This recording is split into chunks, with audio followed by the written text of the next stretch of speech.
everybody. Welcome to my Sorcerer only game that I've been bouncing around in my head for a little while.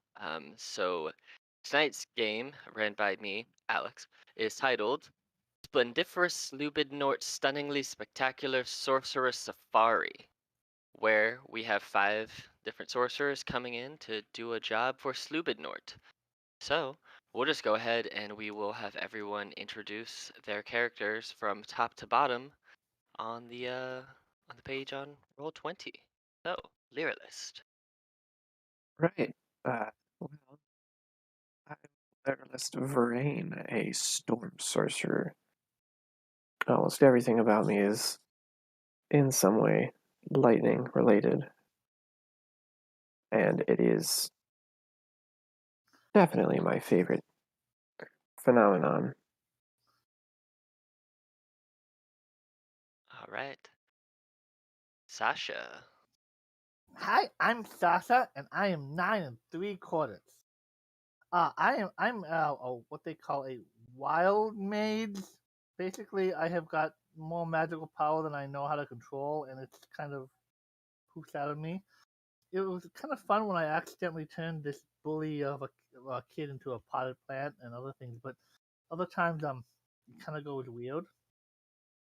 But mommy can't come because she's not a sorcerer. But I have a note that says I'm allowed to come and help out, and you should all go buy Elf Boy. It's a really cool magazine. All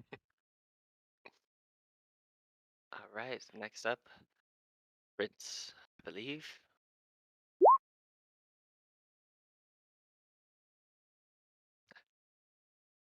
Does anybody speak Orcish?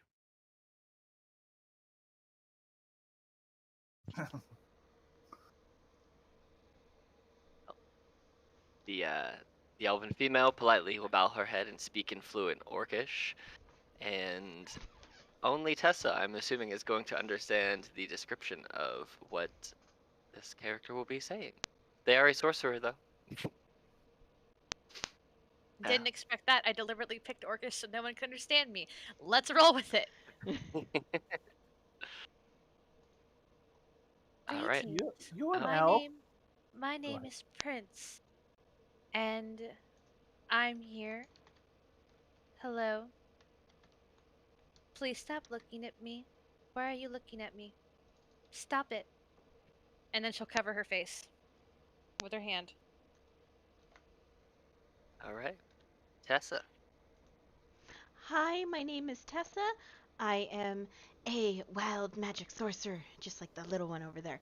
But I'm taller. I did shrink at one point, but luckily I have the ability to grow back, so that was nice. Um, yeah, I've yet to light myself on fire. I have yet to turn into a potted plant. I have yet turned into a sheep. Uh, I have made on more than one occasion sparkly flowers float around me. Um, I got this little guy really sick, and she'll reach in and she'll pull out Theo. She's like, I got this guy really Oh, sick, but I made him healthier and happier, and now I have another friend. All right. And Mavery. Hi, I'm Maveri. I am a noble lady. I don't go by princess, and I guess lady is relative. Because of my recent adventures, my wild magic randomly de-aged me. So yes, I look like a 13-year-old. Not too pleased about that. Um, but I am adventuring to learn how to be a great ruler one day. And other than mishaps like that and turning into a sheep and almost getting killed by kobolds, it's been going pretty well. All that's right. Yay. okay. My best friend is 12, and you're a very pretty 13-year-old. Well, thank you. She All kind of I'm right. looks only nine around shyly, and three like, quarters. oh, So, as you guys are just kind of gathering around in the Dungeon Delvers Guild main room, you see an announcement on the on the job board, and it is a giant announcement. The paper itself is probably 2.5 feet by 3 feet, and it says, "Splendiferous, Sloobednort, stunningly spectacular sorcerer safari. Come, express your chaoticness, have all of the magic games and fun and amusement park rides. Just come here and list today at this date and this time, um, to have all of your greatest wonders and dreams fulfilled." And you see that the actual announcement itself is like sparkling with different colors, like on a rotating color scheme. Uh, and as you guys are standing, kind of looking at this giant poster board announcement that's been slapped on the job board, you see this tiny little gnomish person just stumble into the hall. And he's maybe only 2.5, 2 3/4 feet tall. He's super small. His robes are dragging 3.5, 4 feet behind him. His hat is so big that it kind of hangs halfway down his face. He is a very small man in very big clothes. He goes, "Hey, are all of you here for for my amusement park? Have you come?" Uh, are you him then? Yes. I am a Splendiferous Sloobednort at your service, and bows what they think is super deep, but it's only like 3 inches. You've got a funny name. I like it. Well, Well, thank you. I know at least I'm here for it. I've got a note from mommy that says I can go. Let me see that and sign off on it just to make sure that we have all the appropriate paperwork in order. And they reach out to take the note from your mother.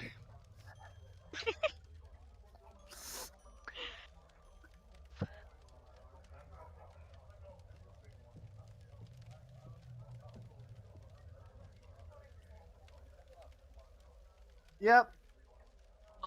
Oh, okay. Thank you. Um, um, the other three here too. Great. Um, you all seem to be very magical. All right, so Um, let me tell you a little bit about what to expect. It's a new thing for me, and I'm glad you're all volunteering to go. Um, I Prince assume, stands there and puts a finger up like she doesn't want to, but then he keeps talking, so she lowers her finger and just looks down.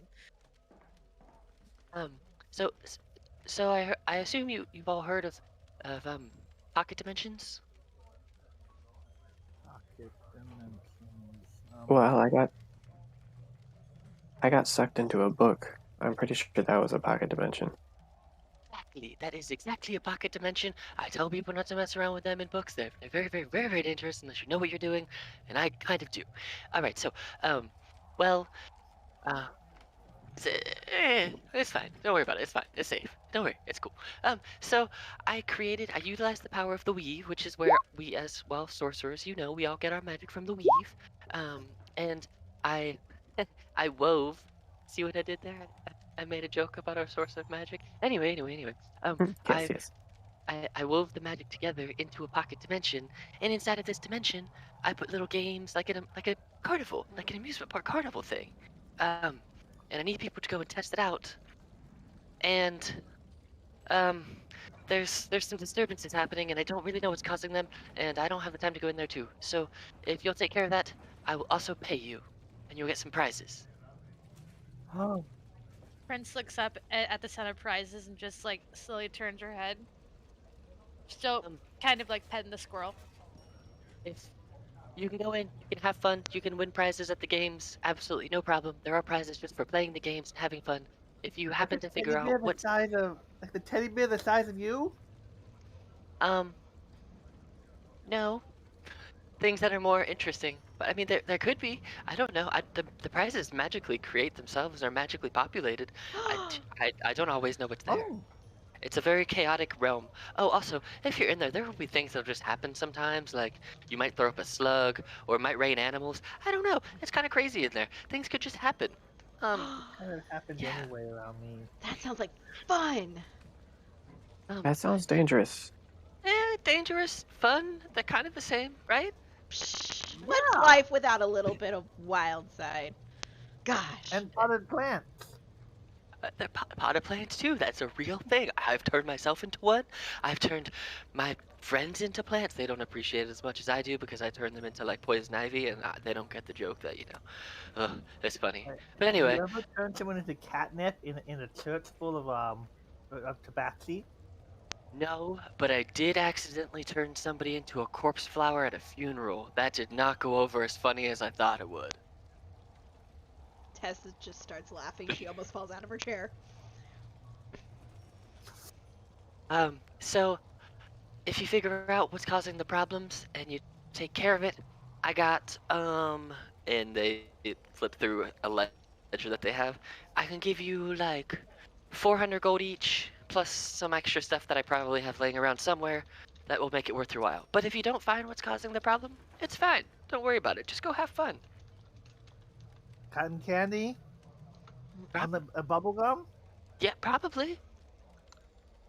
I don't know. Like I said, I've not been there myself. I just created it and then I left, and I had business to attend to. But if you're ready, I can send you right now. Okay. Everybody Ready, ready? Doc? Hold on. I'm gonna leave a note for my tan at the bar. I'll be right back. And Tessa will run over to the bar and leave a quick note. I definitely feel like. Oh, good. Oh, go ahead. She's just gonna leave a quick note at the bar. Oh, I definitely feel like my magic is a little different from all of yours. Can you not accidentally turn people into potted plants and floating sheep? Prince looks at you like you're crazy.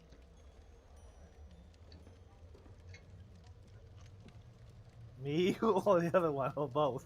Anybody talking about turning into things with wild magic does not translate in Prince's mind. It doesn't make sense to her. So when Maverick just kinda Laralis nods. says that, she looks over at Laralis with a look of, I don't get it either. There's a little bit of relief in his eyes. No, I deal with storms. They flow in my blood. I've heard some of the sailors in Holland's West talking about those. I haven't been on a boat. As you say that, Laralis, Prince looks at you and just kind of stares at you and starts to blink, and then covers her eyes and looks away from you. Why don't you talk? She'll say why in Orcish. I'm sorry, I didn't understand that. I wouldn't worry about her. Little Miss Sasha. Okay, I'll just talk enough for both of us. Prince will give you Yeah. a thumbs up. Sounds great. Hear the oh man in Laralis' voice already. Any last minute business you need to take care of? Anything else before I get you going? No, I don't believe so. Okay. Well, I need everybody to put these on, and you see Sloobednort goes through their bag, and they pull out 5 pairs of the most ridiculous looking glasses you have ever seen, and he hands them to each of you. It says, now these are the Splendiferous Sloobednort's spectacles of spectacularness, and when you look into this book, it will transport you into my amusement park carnival themed place. He holds up this book, which has a picture of what just looks like a still image of a carnival. It's just like raises a finger. Didn't you say that it was dangerous to go to pocket dimensions in books? Tessa instantly You know slaps them what on you're her doing. face. And as soon as you clap them on your face, you feel what you know as a wild magic surge to overcome your entire body, but you turn into a gaseous form, and your form floats towards the book, and everybody else sees this book permeate in this cloud of smoke permeate into the pages of the book. and she is gone. Prince looks around horribly confused, looks at the glasses, pulls a mask out of her pocket, puts the mask on her face. It's a plain white mask, and then puts the glasses over it slowly. Same thing happens, and Prince is gone. Sasha takes the funny glasses and kind of goes and just kind of playing around with them, looking in a mirror or so. I think she's a mirror. And she's right now just kind of playing with the funny glasses. Laralist is just holding his glasses. Man, I don't have a mirror. There's a mirror at the bar or someplace around. probably really hope it's not like the last time. 2 of them died. Another one almost did as well.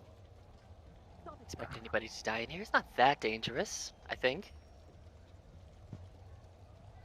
Ah, whatever. It's Not fine. very reassuring. Pop the glasses on. Okay, and you feel to those who are still here, Laralus, when you turn into a gaseous form, rather than turning into just like so Tessa turned into this pinkish kind of gaseous form, Prince turned into like this dark blue almost cloud that floated in there. You turn into this darkish, grayish, almost black storm cloud with little lightning bolts and little sounds of thunder as you turn into this cloud, float towards the book, and in a puff, in like a strike of lightning, you disappear into the book. Damn right. Maverick would also like to put on the weird glasses and join the others wherever they may be. You put She's on the done glasses. playing, she'll come over and look at the book too. Okay. So as you both put on your spectacular spectacles, the spectacular splendiferousness, you all turn into your appropriate clouds, and as you're being pulled through the book, you end up at the front of this carnival. Oh, it's so pretty and colorful. Wow. As you all turn into, maybe I copied your tokens over theoretically. Yep. I thought I did. They actually appear? Yep. Oh, there we are. They took a minute for me. That's why. Yeah, as you guys appear in this carnival area, you see a little gnome standing beside you. Not the same gnome that you just saw, but it's almost a animatronic mechanical gnome, so it looks almost fake, but real enough that it has conversations with you. And this gnome points over to a sign about 15 feet away from you. And as this gnome leads you over, you see on this sign, it says, games available today. 1, High Striker game. 2, Hungry Hungry Hydra. 3, Extreme Pie Eating Contest. And 4, Bumper Cars. And this little gnome looks at you and says, well, if you would like me to explain the rules of any of the games, I can do that, or I can just direct you to them. Which one tickles your fancy first? Could you let me know about the High Striker one? Absolutely, good sir. And they point off into the distance, and you see there is a behemoth of a boulder. The point of the game is to swing a great hammer 3 times, deal as much damage as you can, and then after the 3rd strike of damage against boulder, whoever hits it the furthest will win the game. As I'm assuming because this is a sorcerer's place, I am allowed to use magic for this, yes? There are no restrictions on that game in particular. Prince looks over at the gnome with wide eyes and very shyly mutters the word in common, pie? Pie. Pie. Pie is a pie eating contest. Pie is a baked, multi-layered pastry with baked pastry on the bottom with some type of filling, whether it is fruit or meat or vegetables, covered with another layer of baked pastry on the top and around the sides, baked in a magical oven for about 375 degrees for about 35 minutes or until golden brown. Whatever is your preference. Hungry Hungry Hydra sounds fun. I like how that all the words start with H. It rhymes fun. Chuckle and they go, in that game, you as a group will go in and you will fight a multi-headed animatronic Hydra. And whoever is the top 2 left will win a prize. But don't worry, any damage or magics that you expend in the game do not affect your real world self. You are mainly an avatar inside of that game that looks and feels like you, but you do not take any type of real world negative results. Ooh. What about bumper cars? Bumper Cars is a free for all type of game where you are all in mechanized wagons effectively and trying to knock each other out to be the last wagon standing. It's like a survival of the fittest, but from a vehicular perspective. Oh, you just see Tessa visibly shiver as soon as he says that. Ugh. May I ask, are these run on steam or electricity? I do Or- not know. I suppose the weave itself. Yes, you will have to ask the creator. I am merely the operator of the games and the operator of the park.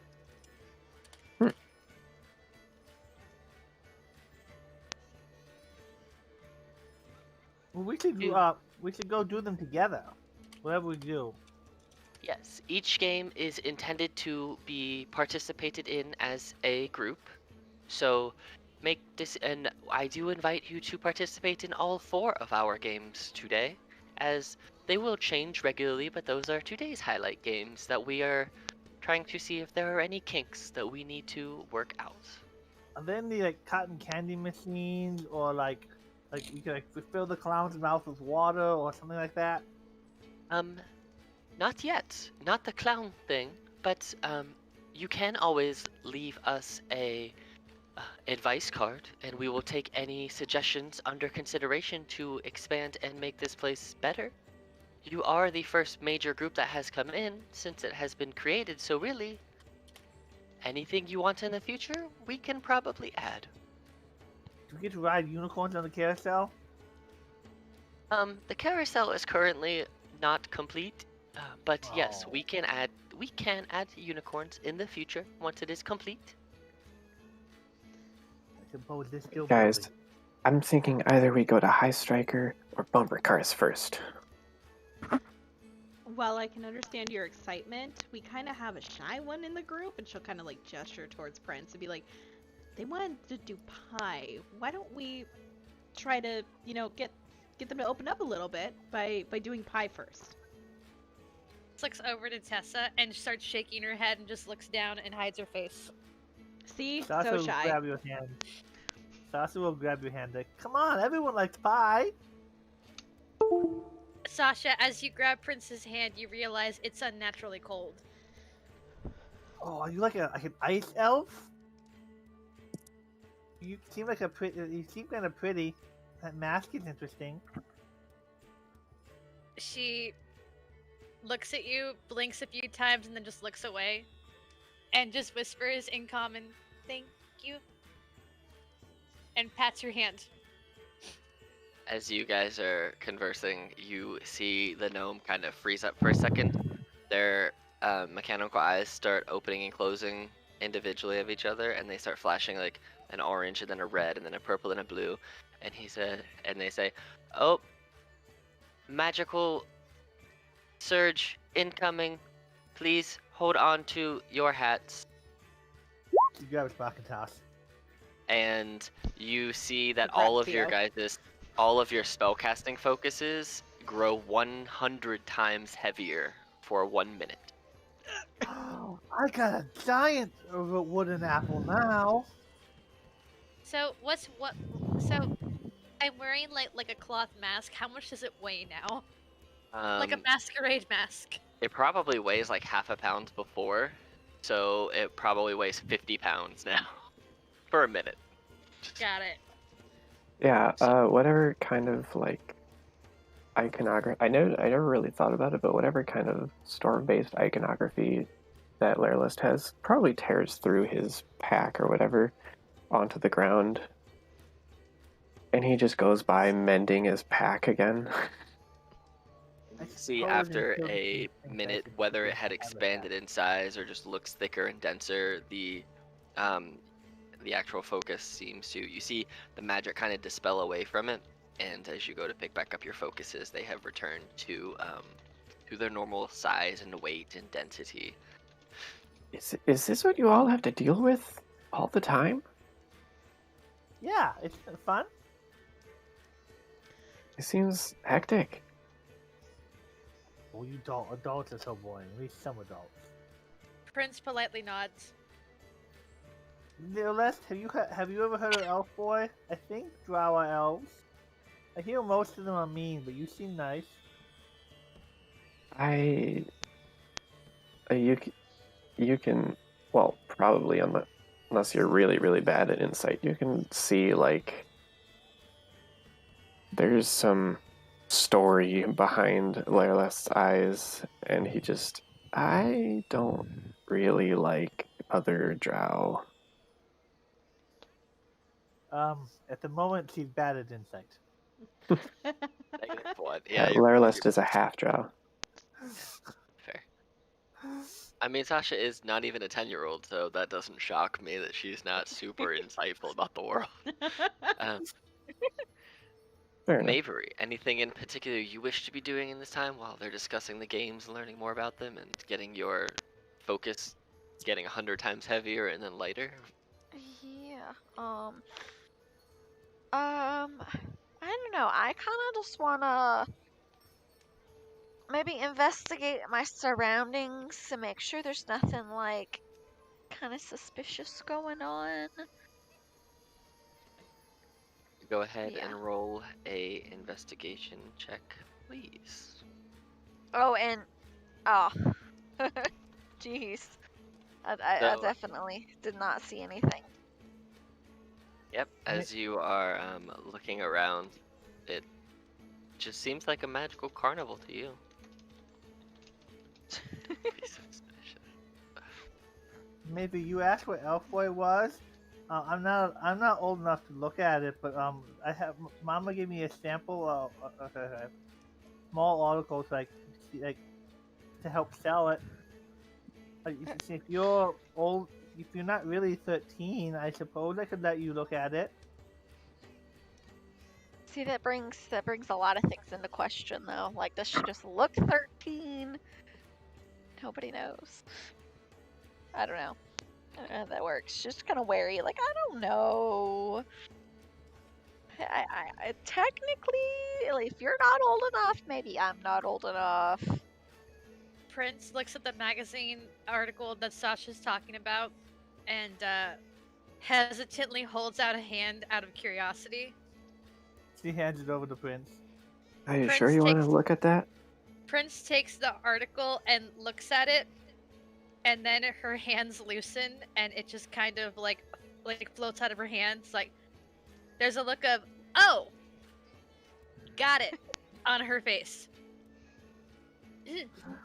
Tessa reaches over.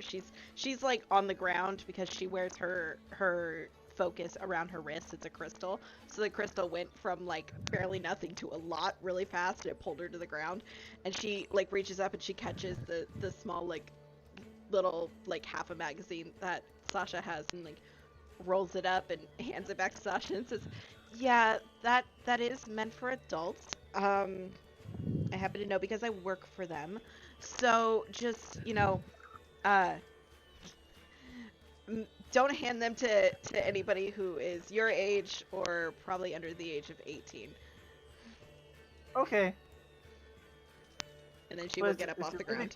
cool magazine. I've talked to some of the writers. Yeah, they're really nice.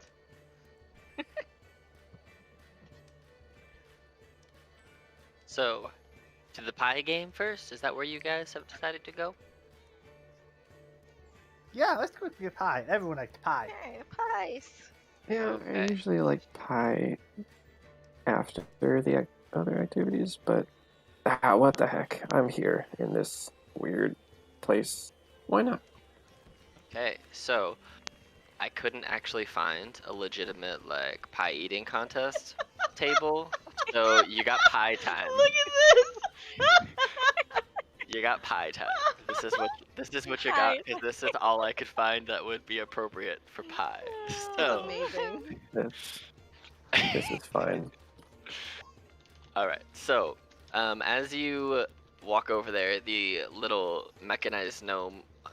When you look down now, they don't seem to be walking. They seem to be on like ATV, like triangular threads. I forget what those things are called, and they're just kind of magically wheeling themselves over to the table. And they sit all of you down. So, and they look at you and they go, um, just so you know, if you obtain any injuries or are sick from eating pies, I do have the ability to heal you. So, no worries. Take no prisoners when it comes to eating pie. I can heal That too. sounds a lot better I because spent the past couple months living in a church. But we've got a new house now. So, the way this pie contest works, I need you all to take a seat at this table, and you see that there are 5 seats at this table, all 6 feet apart to comply with one food eating competition standards and COVID precautions. So, you are appropriately socially pie distanced. So, you're all Pie actually distanced. exactly. You are all exactly 3.14 feet apart at this pie table. Ah, appro- Or nice. meters. so we're appropriately distanced. You are obtaining inspiration for God. your pie infused fun. That was Thank you. fantastic. I would tell you that's irrational, but I appreciate a good math joke. Thank you. Thank you. All When we good. play a game of math, we're not here for the math. We're here for the laughs. The math laughs. All right. I like math. So, what we will do is we will take turns eating one pie at a time in a row. So we'll just go in the order of initiative. So everybody roll initiative for pie eating. Yes! Initiative for Roll pie! initiative for pie eating. I think that Oh, is God. the greatest thing I have heard lately. Yeah, I think this is pretty accurate. All right. So No one rolled 3.15. I'm kind of disappointed.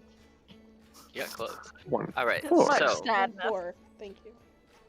correct.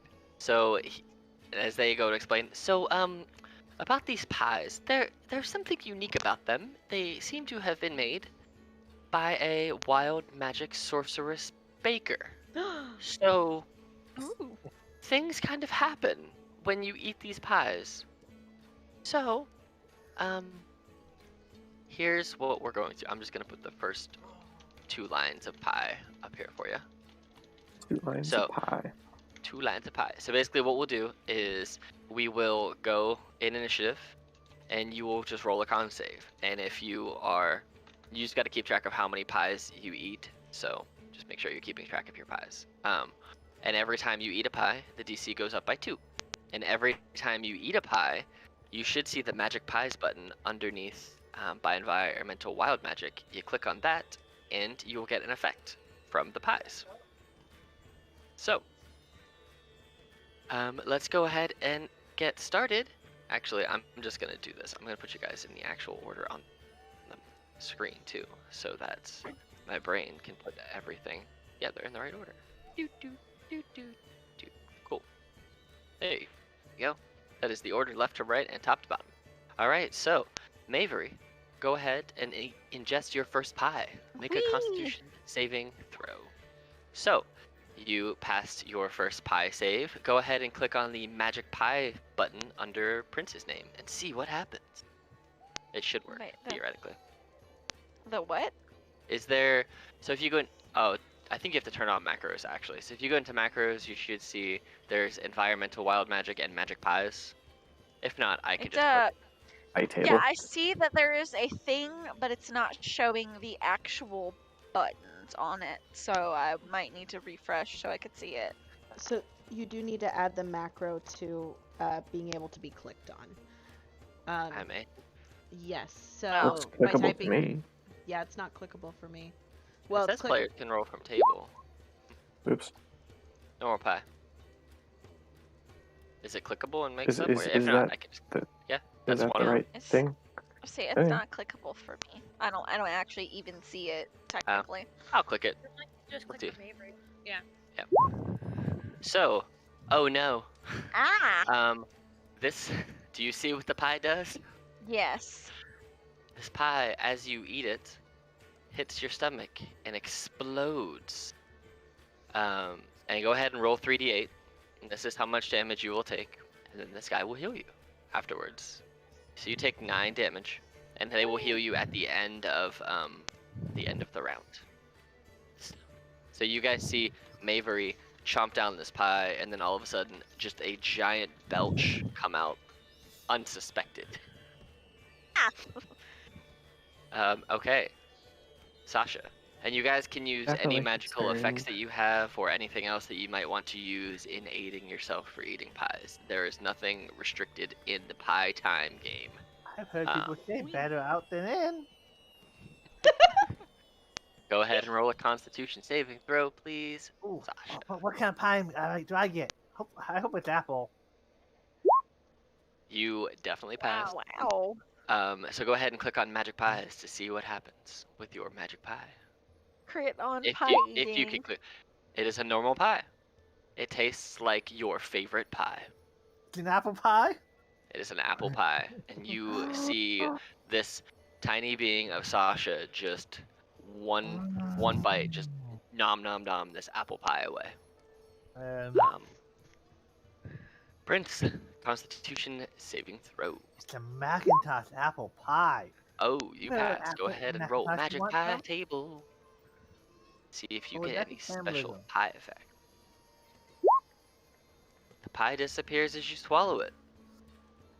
So you don't add two Damn. to your next one. So your next DC will still just be 5. You eat No it. pie? Oh. Oh, that's not fair. You want some of mine? Tessa. Oh wait, Larylist, I'm sorry. Oh.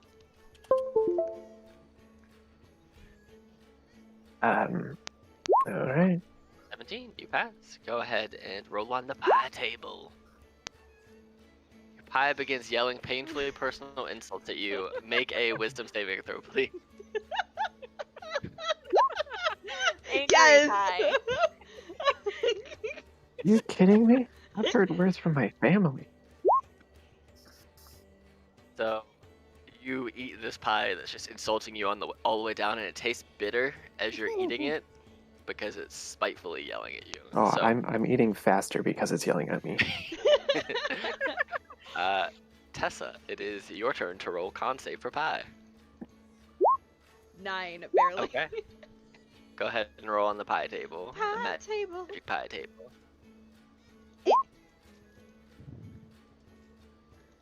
Oh, same thing. Oh no. Another Apple mean pie pie. yelling at you. Oh no. Can I use? my Can I God. use the what? Can I use Tides of Chaos? Absolutely can. 15. There's also this from Tasha's, just in case you were looking for it.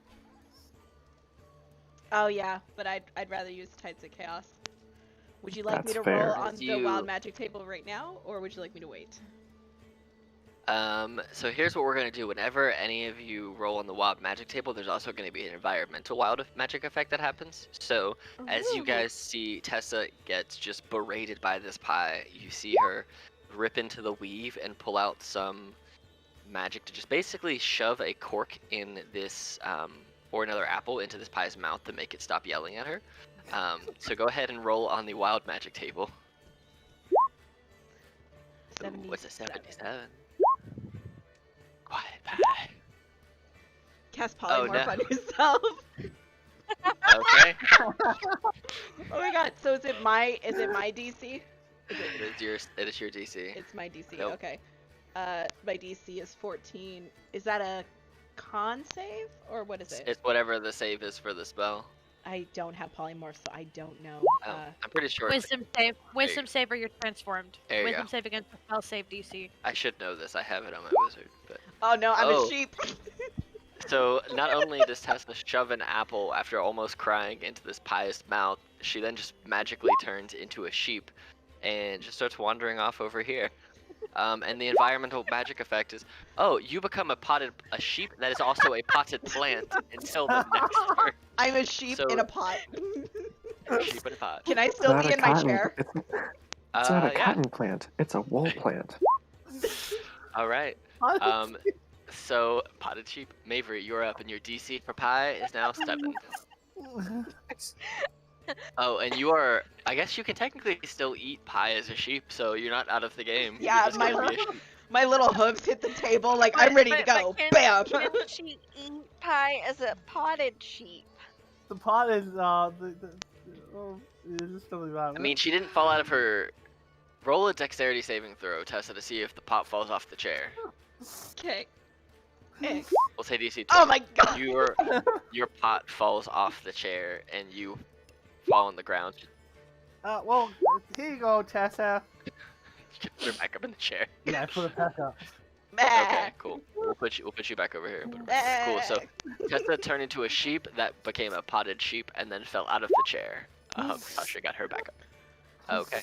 So basically, the way this will go is when someone, after doing anything they can, ends up failing the con save for eating the pie, that'll effectively be, if you can't do anything to get the save for that turn, then you lose the game, and we'll keep going until someone wins.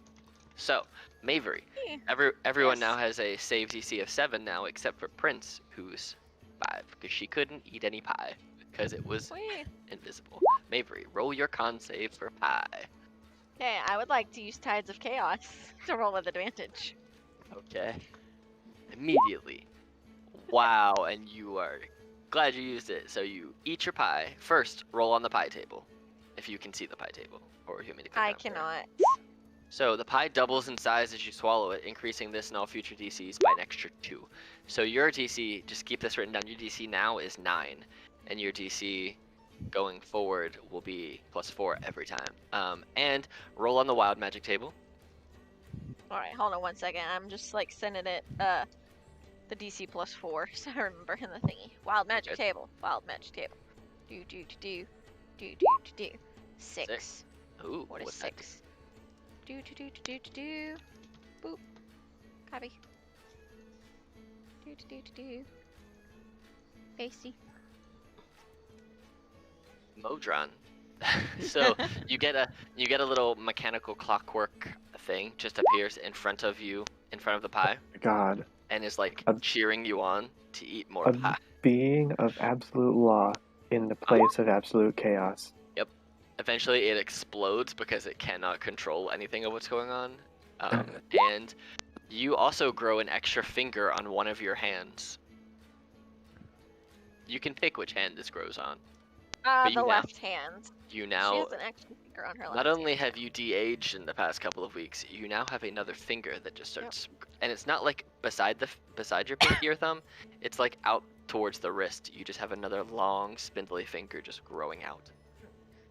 All right. So, Sasha, roll a DC 7 con save for pie. Ooh, wild magic. You pass. Roll on the pie. So roll on the pie table first. See what the pie effect is. Explodes. Okay, so take 3d8 damage. This game got way more chaotic than I envisioned it Hold on getting. a second. And then Spicy pie. Okay, so then you sprout feathers. Is that on your table? Oh, that's the environment one.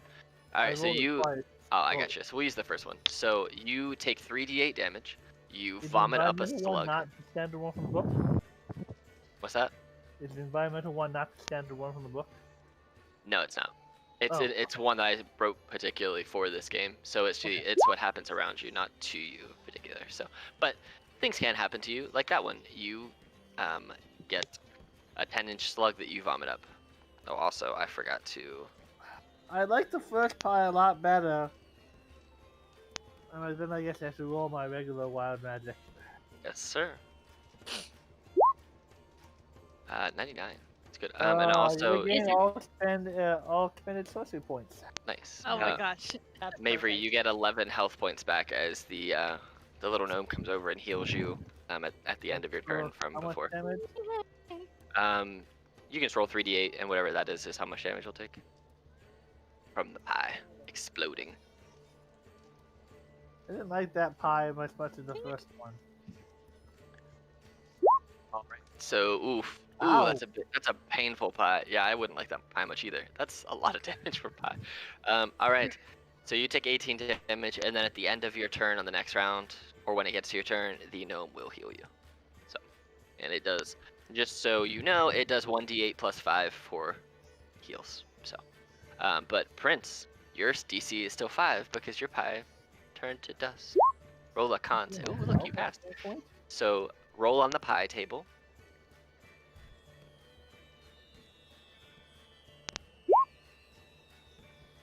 Oh no, I think it's rolling weird for you guys. So I'll just click on the magic pie and see what you get. There you go. Because I think it's for some reason. Actually, click on that button again real quick for me, Prince, and see if you get the same thing. Nope. Okay, so it's working. So your pie yells at you, makes insults at you. Go ahead and make a DC 10 save, please. Well, if there's only 10, it's not super unreasonable for it to repeat like that. There are 17. No, they're 10. You're right. So yeah, there's 17 in the other one. Okay, that's fair. Yeah, I was doing math wrong. But yeah, so you made the save. Prince pulls out a dagger and just repeatedly stabs the pie. Very aggressively taking care of pie. So your DC now will be 7 going forward for the next round. Layer list. And you are at a 7 right now. Alright. Ooh, you passed. Go ahead and roll on the pie table.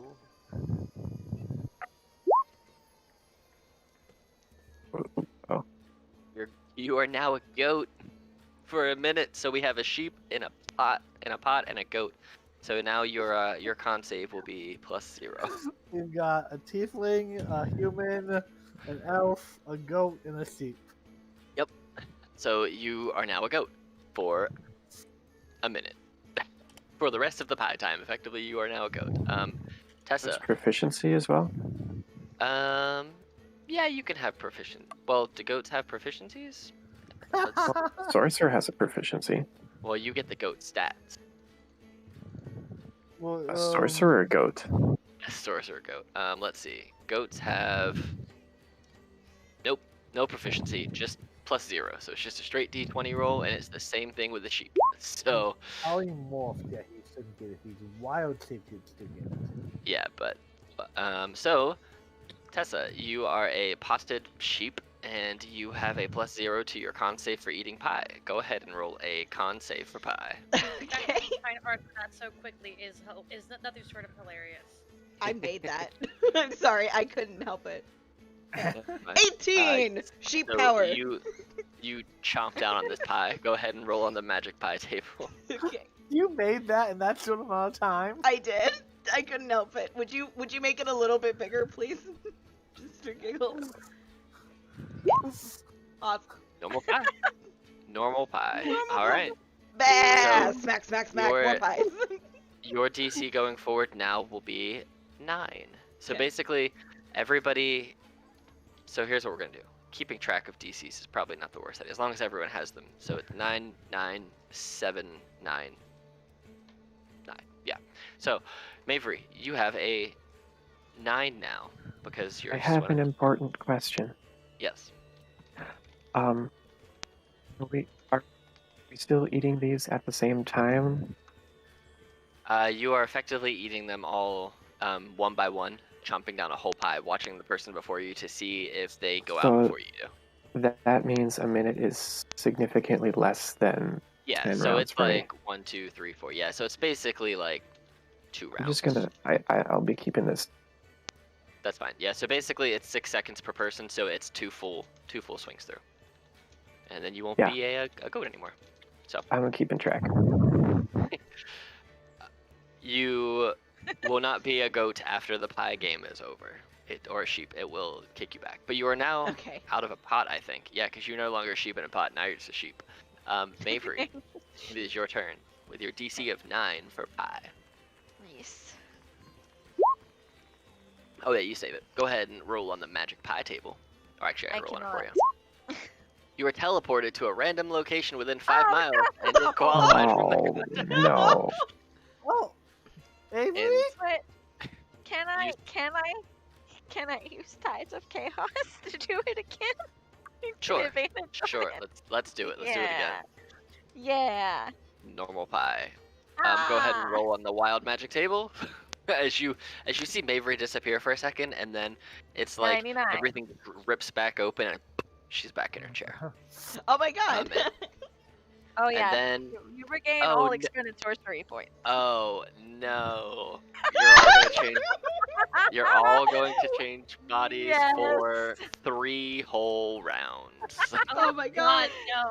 So All whose right. body do I get? So here's what we're gonna do. Okay. We're does just this mean? we're just gonna shift everyone over 1 to the right. So basically, Mavery, you're now in Sasha's body. Sasha, you're now in Prince's body. Prince, you're in a goat body. No. And Laralis, you're a sheep. And Tessa, you are now Mavery. Everybody will still roll on their token like it's their normal turn, but you are effectively in the other person's body for 3 rounds. So, Yay! I'm even smaller now. Sasha, it is your turn. No, it's my body, but okay, so I Yeah. am. But You're just aside gonna roll from- on your token so we don't get too confused with the chaos here, because this game has already taken 3 levels of chaos. I don't need to keep at. I will lose track. 16. All of Your- the chaos, Alex. All of it. Mavery, your DC now is 13, by the way. Sasha, yours is 9, and you passed it. So go ahead and roll on the magic table. Okay, more damage. So they are going to heal you twice because you're gonna take some damage here, unless you want to use Tides of Chaos and roll on the table again, which you can totally do. But can I use healing, my own healing? You can. They're gonna heal you too, just as part of the game. They just heal you because they don't really want their players to die. So if you want to heal yourself, you can, and then you'll get an additional. You'll get additional 13 healing from the robot. So just take 1 damage from that, and then if you heal yourself, take whatever healing you want to give yourself. So. Okay. So you just got 1 instead of 14 because he healed you for 13. That's another bad pie. You're not getting lucky with those pies. All right, so your But- DC will go up. Oh, but I actually can't. I'm not wouldn't say that. Yeah, Yeah. because I'm in her body. It's like hmm it's You're like- watching your body get like the inside. Like you can still like you switch bodies and you can see the look on the face of your body not pleased with the Oh, pie. I'm sorry. I'm sorry. Maybe that doesn't look like a good pie.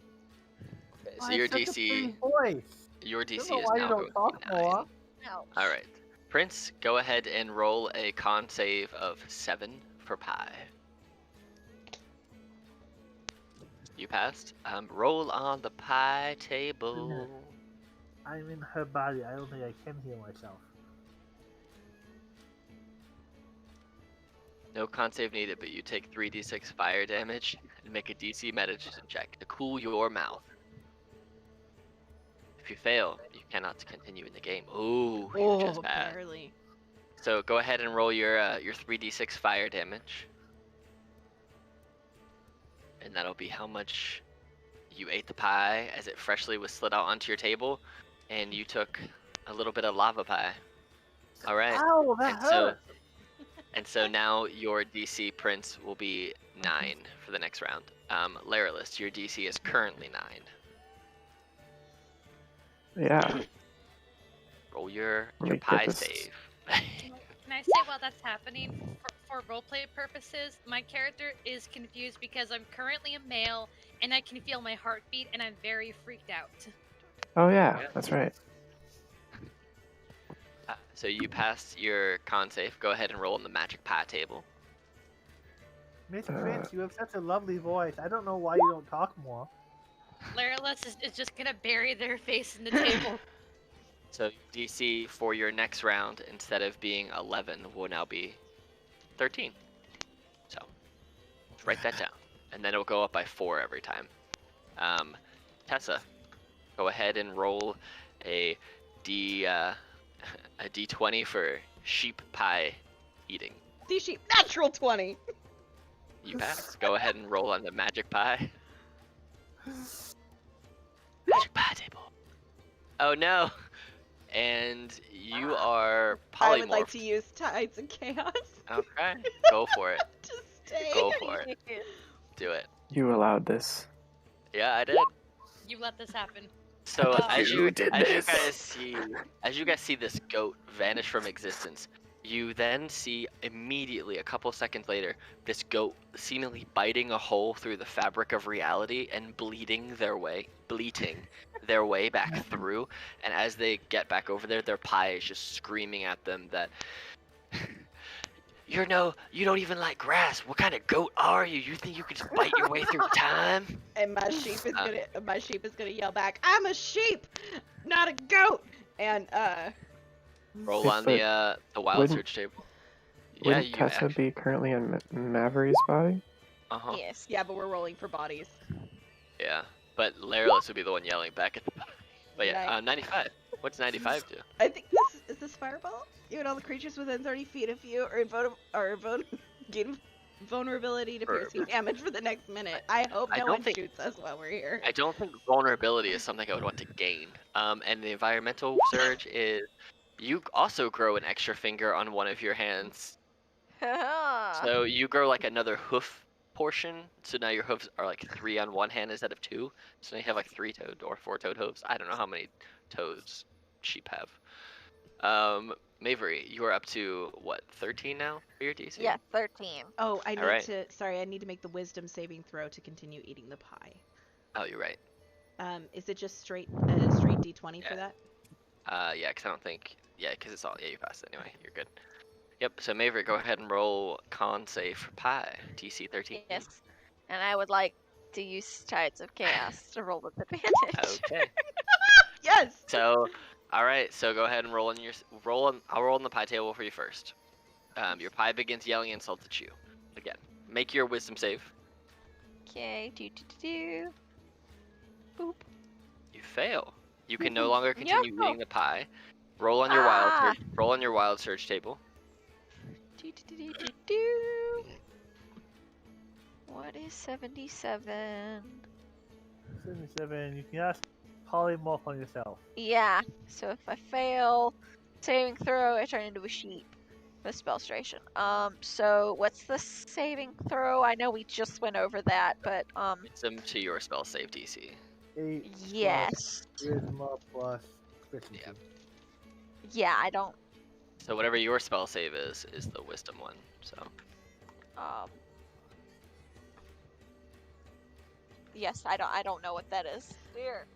Um, Spell save DC. Oh, it's on your. it's under if you're spells. using. Where's it at? Yeah, if you go to spells, it's under the save DC on your It's team under to be on sheet. spells. Yep, and you'll see I do- modifier okay. spell attack. There you go. Okay, so now, okay, so what do I roll now? A wisdom? Wisdom saving throw. Yep. Okay, thank you. Sorry. Okay, so Oh, you yeah. are you are also polymorphed into a sheep, and for the Again. next hour, you burst into a fit of evil maniacal laughter every time you open your mouth. And So I'm an evil laughing sheep? And every time you open your mouth, you have to make a wisdom save or be compelled to pull a minor prank of some kind. The nature of being at your discretion as long as it's suitably mischievous and harmless. So you're also disqualified from the competition because you cannot continue eating your pie. So Mavery is out of initiative order because Meh. Mavery can no longer eat pie. So, Sasha, I believe my it- DC is 11. It is 11. Yep. Oh, let's see. Okay. Tides of Chaos. Okay. Oh, wait, Tides of Chaos. Glad I built these tables. Yeah. So you just passed. Roll on the magic table, on the magic pie table first. Okay, high table Just first. yeah, pie table first. So you turn. Wow. High table. You're a goat. Go ahead and make a wild magic surge table for your personal character. Personal character. So that's the 100. 38. So we'll go ahead and say, Mavery, that they escort you behind the table to a different seating area for goats, almost like a little plant, like a little 2x2 foot square of just grass that you can eat on if you want to. 1d6 flumps, which are like kind of like happy floating jellyfish. Elephants. Yep. Controlled Cool. by the DM, appear in unoccupied space within 60 feet of you, and frightened of you. They vanish after 1 minute. Okay. Yeah. So you just see these flumps just kind of appear, and with your wild magic environment, it doesn't take effect for Oh, you 12 rolled the seconds. environment. Sorry. Okay. Yeah, I did. So for 12 seconds, that's when it will appear. So it doesn't happen right now, and then So it'll on appear in 12 seconds. 2 rounds from now. This one turn should happen. Yeah, we'll just say on their turn it happens, because they're going to appear and they're just going to end up disappearing. So your DC goes up by 2, since you went through this round. 13. All right, Prince, your DC is now 9. So I'm still in your- your body. Shoosh. All right, go ahead and roll pie table. Who knew pie eating was so chaotic? All right, now everything's going up by 2. So now you immediately go from 11 to 13. So your DC is now 13 going forward until next round. Lower list. And those jellyfish appear. Uh-huh. So you currently failed because your DC is the same as that of Tessa, so 11. You failed your pie save. Let I me don't have try. wild magic surges either, so Let me try magical guidance. You can do that. Go for it. I You passed. You see, also turn back into Laralist. okay. You see, Laralus is a goat, trying to eat through this pie and like coughing on it as you're starting to change shape.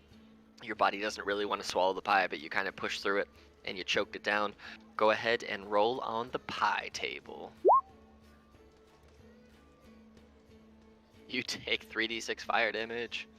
We're still in alternate bodies, right? So we're doing, instead of making it like 10 rounds, it's going to be basically, it'll be a round for every person because each person's 6 seconds. So if you're a thing for a minute, you would be 2 full rounds through and then you would come out of your polymorphed form. But yeah, so we are still in different bodies until the end of the pie time because that's longer than a minute. So. All right. And then you can make a DC 10 medicine check to cool your mouth after taking 10 damage. Lava pie. 4. Okay, so your mouth is still hot. All right, Tessa, sheep. Tessa, go ahead and roll a pie. Go sheepy. 14. So you passed it. Go ahead and roll on the pie table. Pie table. Oh no! Now this immediately goes to 15, and people are gonna start dropping out of this competition very quickly in this next round, I think. All right. Am I being healed or? You were, yeah, I'll heal you for the guy because he healed you for 13 before, and he's running around healing people. So you I get. also need healing. So everybody gets 17 healing points. So Oh. we'll just say he went person to person to person to person and just popped out heals, and everybody gets 17. I should be at 13 now, right? Yes, that is correct because you were still 2 behind Tessa at this point. Oh yeah, you passed. Go ahead and roll on the pie table. Hi. Oh no! So now you, instead of going to 15, you go immediately to 17. Ooh. So your DC is now 17 for the next round. Prince, you are the lowest DC right now at... No, you're at 11. That's where you're at. Oh, you passed for sure. Go ahead and roll on the pie table. You're a goat. Everybody's a goat. All right. I don't think I'm a goat. No, I did No. did a sense goat. Mm. No. Lurelist, your mouth is still hot. Yeah. And you are at, I forget what your DC is. Oh, well, it was at 13, but it's because of the huge pie, it goes up by 4 every time, right? Yes. So yeah, 17. Am Okay. I pieing or am I medicing? You can, if you want to try and cool your mouth off first, you can do a medicine check. You won't take any more damage from it, so you can leave your mouth hot if you want to, or you can try and cool it down. That's up to you. Oh, I well, thought that okay. when I ate a pie that burned my mouth because it was a lava pie, I had to make a DC 10 medicine check or I was disqualified. Didn't Laralis roll a 4? It does, but no con save needed. You just make 3d6 fire damage and make a DC medicine check to continue. Let's see the pie table real quick. Ba-ba-ba-bum. The only one that disqualifies you is if you're teleported 5 miles away. Yeah. The other one just gives you it bursts into flames, no con save, but you take 3d6 fire damage and you make a medicine check to cool your mouth and continue. So it was if you couldn't cool your mouth down, you couldn't. What I was saying was that Laralis rolled a 4, so they didn't meet the DC 10. So I was confused because when I did that, I rolled a DC 10 and I passed, but he rolled a 4, so I was confused. Oh, so you can't continue. That is correct. So I don't really want to retcon it away, but let's. Well, yes, because by the pie eating rules, you would not be able to continue with a hot mouth. So let's do this. Before you can roll to see if you can make the save, let's see if you can pass the medicine check. If you pass it, you can eat a pie, but your DC will go up by 1. You failed it. So you cannot to use continue magical to eat pie. guidance again. Okay. You could fail. And then if you pass it, your DC will immediately go up by 1 for this pie, and we'll see what happens. And you'll just reroll Ability your pie check, save. yeah. Okay. Ugh, You still fail. Okay, so your mouth is too hot. You cannot continue eating pie. I'm used to spicy, not hot, okay? Tessa, you are up as a sheep. Yes. And I slam my little sheep hooves on the table with my extra hooves. So clunk, clunk, clunk. Oh, he's serious now. And I Go ahead. dive my head into the pie. Yeah. Okay. And then I Ooh. use Tides of Chaos for 14, Oh. and I fail anyway. Still fail. So go ahead and roll a wild magic surge.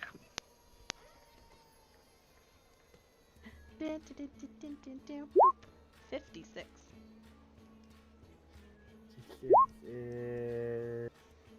And the thing is, because you're a sheep, it's your sheep hair that falls out. So you are now a naked sheep.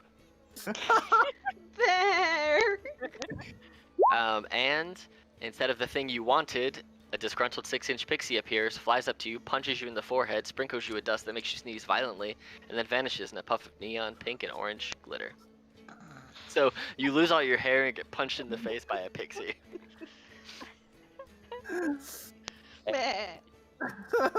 Are out of the pie eating competition. Sasha, you are up with a 17 pie save.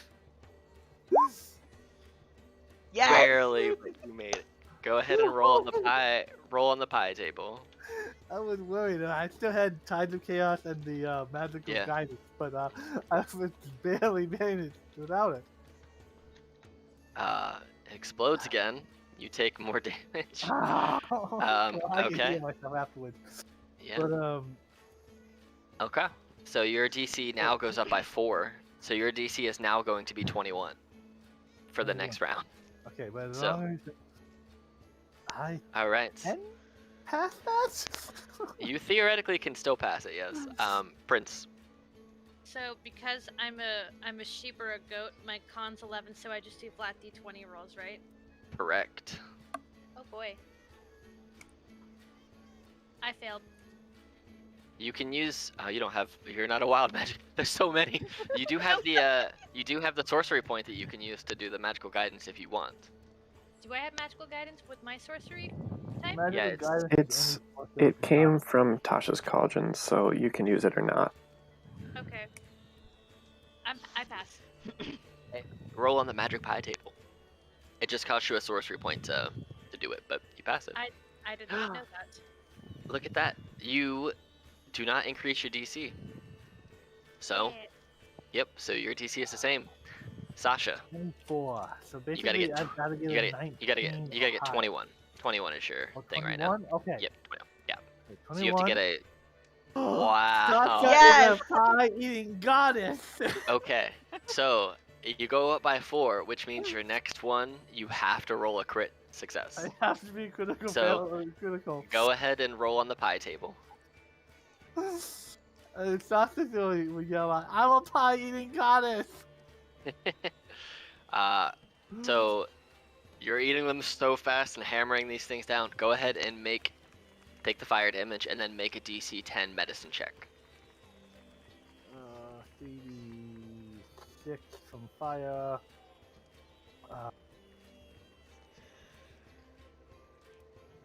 DC 10 medicine check. Medicine is wisdom, intelligence. It is wisdom. Medicine. So you cooled your mouth down enough that you can continue into the next round. But then I have to roll a critical success. Yep. I passed. Prince. Okay, roll on the pie table. Wow, you keep getting the good ones. But I All want right, pie. You don't understand. I want to eat the pie. Sasha, it is your turn again. See if you can roll a nat 20 and to win the pie contest. No. After that I many could pies. try doing Tides of Chaos. That's up to you. But I would have to roll a critical success still. It's up to you. Alright, she's going to try this. Wow, you fail. So you are out, and I still could just spend a sorcery point. you could burn a sorcery point. Go ahead and roll on your wild magic table to see what happens as you try busting your way through this pie. But you've just eaten so much pie that your stomach's just full. You're starting to feel sick and nauseous. So roll on your magic table, and then I'll roll on this magic table. So 15. 15. For the next minute, you gain 5 hit points at the start of each your turn. So you'll effectively be useful. healed. Yeah, so you'll just keep being healed. So effectively, by the time we get into the next little mini game, you're gonna have full health. So just know it that way. And then if you're using a focus, it grows 100 times heavier for 1 minute too. So, I stick it in my haversack because it's pretty heavy. well, with Sasha falling, Prince, do you want to eat one more pie or do you want to claim the victory? Because you have effectively won the pie eating contest. Prince is upset that the pies keep disappearing and just says, "Screw it, I'm done." Okay, so the little mechanized gnome comes around and congratulates everyone. Good job, good job, good job. Ooh, being a goat and a sheep. And then they went. So you are now back in control of yourself. You are no longer sheep and goats and plants. And for winning the pie contest, he gives you this little box and opens it up, and you get a bead of nourishment with 7 beads present. It's effectively a necklace of beads of nourishment. Congratulations, Prince.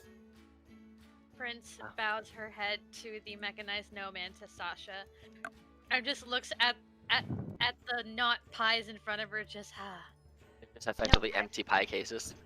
No pie. All right, I so don't like wild magic. You should So- have come on a fun outing with 3 wild mages then. he leads you I didn't back realize it was gonna be like this. He leads you back out to the main area of the carnival and points to the game board and scratches off the pie game. He says, "Well, there are still 3 games left for you to try. You have High Striker, Hungry Hungry Hydra, and Bumper Cars. And while you guys are deciding what game to choose to go play next, Prince, you hear a voice in your head, and only you hear this voice. And it says to you, ha ha ha ha, looks like you did okay at that game. Wouldn't you come and play with me in my game?" And that's all you hear. I'm gonna shoot off a magic missile into the air. All of a sudden, you guys just see Prince just launch a magic missile up into the air. And just, Celebration fireworks? I don't know, What? I don't think I know magic missile. we'll say it thought doesn't you cost you were- a spell slot. It doesn't cost you a spell slot to shoot that one, so. She'll look at you, Sasha, and very quietly say, "Sure." Yeah, yeah. I think we should do Hungry Hungry Hippos or the bumper cars. Hungry Well- Hungry Hybrids, sorry. Well, we've got someone here, and she kind of like Tessa kind of gestures towards Larylith, who just doesn't seem super excited about being here. So maybe we should let him lead the way. Boost his spirits a little You're a bit. very good negotiator, ambassador type person. You remind me of mommy a little bit. Aw.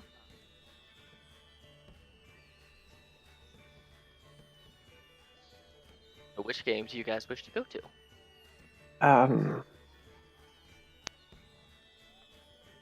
Well, But you guys also have I- all of your sorcery points back and all of your HP back. Effectively, each game is its own little Oh, cool. isolated thing. So. Oh, sweet. That's good Yeah. to know. What a relief. Sasha will start spinning and kind of humming and herself. There's a little girl in a pretty dress spinning around the open courtyard. I guess we can do the bumper cars. Oh, look! And she starts running off. She starts running off to it, and as she does, her feet sprout wings and start flying. And they listen to her. Okay, so you guys all make your way over to the bumper cars. Hopefully you can control those tokens that have your name on them. I don't know if you actually can, but it's worth a shot. Yes, it worked. Cool. All right, so as you guys get there, the gnome kind of explains the rules to you. So the point of the game is to knock your opponent off their mount. You, on your turn, just so you know, these don't actually look like cars, these look like elephants. So, you can charge with your elephant at an opponent, or you can try and lasso them. If you get charged, you have to try and stay standing, and then, so here, I'll just do this. I'll post the rules so that it's just easier to see them. I'm gonna name you Peanuts. There you go. So basically, each person will get a turn. You'll get to charge at and each elephant will say has 50 feet of movement. And then you can try and make a dex save against the rules there. And you also have a lasso, so you can try and lasso people and yoink someone off of their elephant. So Can I try to see how the elephant part works? the I'm elephant assuming this isn't an actual elephant, right? Or is No, it? it's basically like a go-kart that looks like an elephant. So Okay. Yes, I would like to determine if it is electrical, mechanical, or arcane. go ahead and make a Arcana check. Ah, dang it. So, to the best of your abilities, you think that these are powered by some kind of animate object kind of arcane spell. So Okay. just like a higher level version of that, and that's how these things are operating. And whenever you think them to go in a direction, they just kind of go. So we'll just go down in the order. Everyone's got a car token, and so I actually have to read the names. All right, so Layerlist, you are up first in your elephant go-kart. So you can either charge at an opponent, or try and get close and lasso them and pull them off. And these are actual things. So like this is a rock that's in the way, this is a tiny rock in the way, this is like spiky things, and this is a bridge. Those are all Do I real. have to charge in a direct line? No. You just have to charge them. So, but yeah, every 5 feet you go before hitting somebody, you just get to add 1 to the DC, which starts at 5. So Right. we'll say 40 feet is the movement of them. It makes more sense.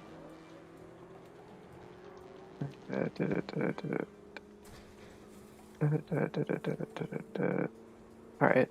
5, 10, 15, 20, 25, 30, 35, 40. So 5 times 5 feet for 8, so that's That's what? 8. So plus 8. So you have a dex save of 13. Yep. And you just use your regular dex save stats for that. And magic here is perfectly enabled. You can use any type of sorcery that you can think of to benefit yourself. Speaking of, I actually wanted to try something with the charge. Okay. Literally. I'd like to shocking grasp my elephant to try to like hyperdrive it. So you see what an elephant's AC is to see if it does anything to it. It has an AC of Like, 12. So you basically slap it on the thigh, get a little bit of electricity through it, but it doesn't seem to give it any type of hyperdrive. So, all right, so Maverick, go ahead and make a dexterity saving throw using your normal stat. Ooh, just make it. So you go and you just ram into Mavery, and she almost falls, but she catches herself, and just pulls herself using her lasso, wraps her on her arm, and pulls herself back up onto the onto her elephant. Sasha. I am checking something on spells. Second. Does a guidance, is that something you can cast on yourself? Yeah. You can do that. But I've got another interesting idea that might be fun. Yeah, that one might be, I'll say if you're going to use something like guidance on yourself, that'll just take effect for, you can decide if you want to add the guidance to a saving throw, your next saving throw, or if you want to use it on your attack. So if you want to use it on your attack, then you can do it that turn, but if you want to add it to your saving throw, you can still charge and attack on this turn. So. And guidance is what kind of action is that? I also like this music. It's vroom-vroom-tastic. Guidance is 1d4 to ability checks. That's an action. Okay, instead of doing guidance, I'm gonna reach down. Good Peanuts, and she is gonna cast a spell on both her and Peanuts, and I think I have to do it at 3rd level to affect both me and Peanuts. Since you're riding in it, whatever you cast on them will affect you as well. So you only have to cast it at whatever level. Since you're riding inside of this creature, you're not heavy enough. None of you are heavy enough to weigh it down. So. Okay. What is it you cast on them? Invisibility. Invisibility? Okay. So, I will move yourself to wherever you want to move yourself, or actually, yeah, move yourself where you want to go, and I'll just have to make you invisible. So is that where you, cool. So you want to go there? Yeah, but she turns invisible before she goes there. That's fine. You just can't move your token when you're invisible. All right, so Tessa, you see just Sasha's elephant with Sasha just disappear, and you don't know where they went. Tessa kind of jerks her head back in surprise and shakes it. Now, if I have to use sorcery points for this, I will, but I'm going to lean down to my elephant. I'm going to I'm gonna whisper, "It's time to go fast," and I will cast haste. Okay. And if I need to twin cast it so that I can benefit from the advantage on dexterity saving throws, I will. I will say that since you're trying to benefit yourself for that specific reason too, yes, you can twin cast it on yourself and do that. Okay. So let me mark off Jesus, the elephant's about to go super fast. Yeah. Which means they can hit for a lot harder on Yeah. its PC. It can. And this is where it gets crazy. Okay, so I'm gonna go mirror, mirror, mirror, mirror. So my first hit is gonna go to Prince, and I'm basically gonna shoulder check Prince. Okay, so that is a DC of 13. So Prince, go ahead and make a dexterity saving throw of 13. See if you can stay on your elephant car.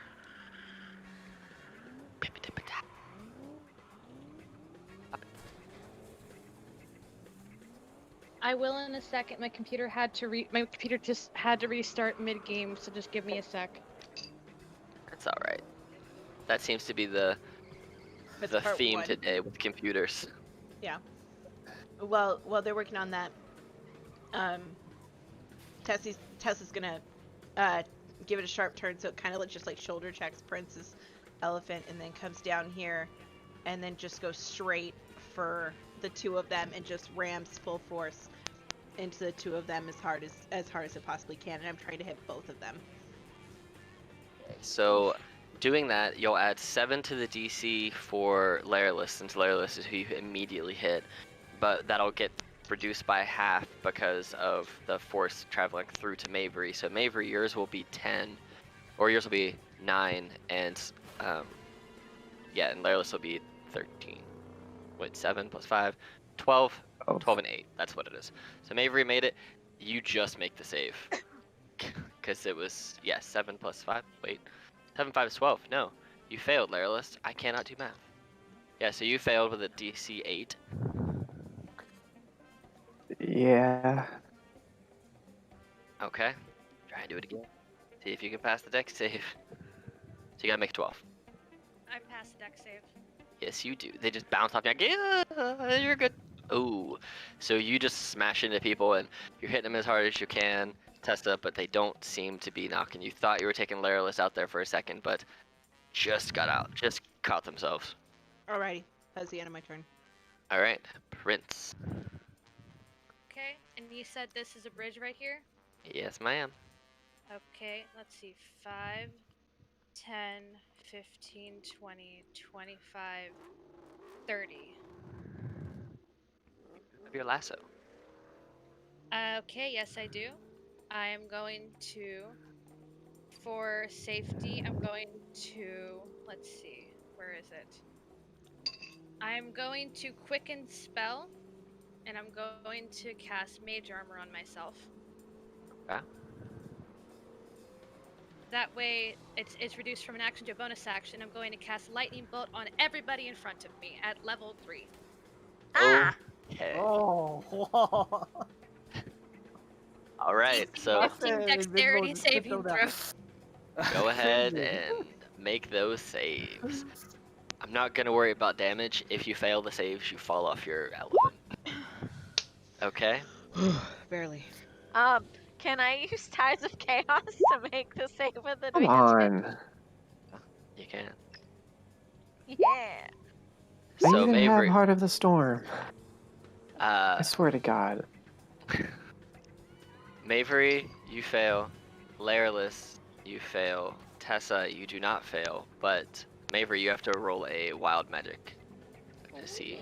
Okay. 96. Okay, let me figure out what in the hell 96 is.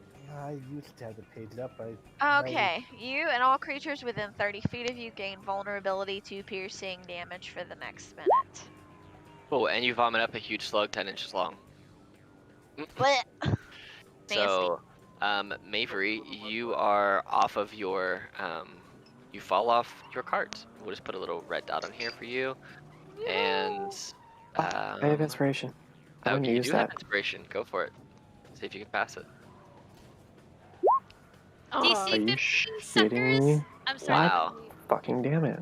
Those dice are not your favorite. So these two are out. You are. Ah, So I'm just gonna move you guys over here, and I will take you both I out didn't get to of. do anything. I'm There's more going. games. I didn't get to do anything. I didn't get to If I move or nothing. if I may, I still have movement left. Can I just move like my remaining 10 feet to the left? Sure. Okay.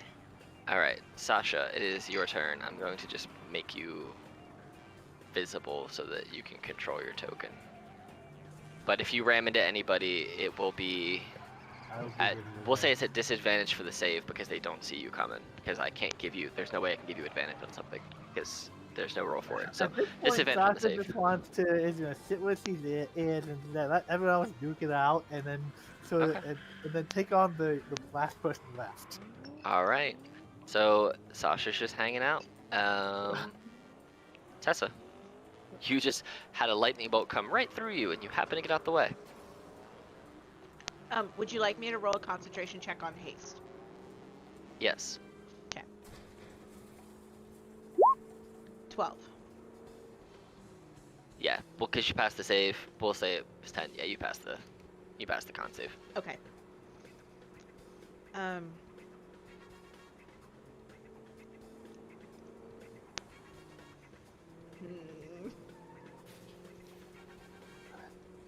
The only person you can actively see is Prince. Uh-huh. The other two, it's not that you like they fell off their elephant go-karts and they are moving them, and you can see there's sparks coming from them, almost like they've been shorted out.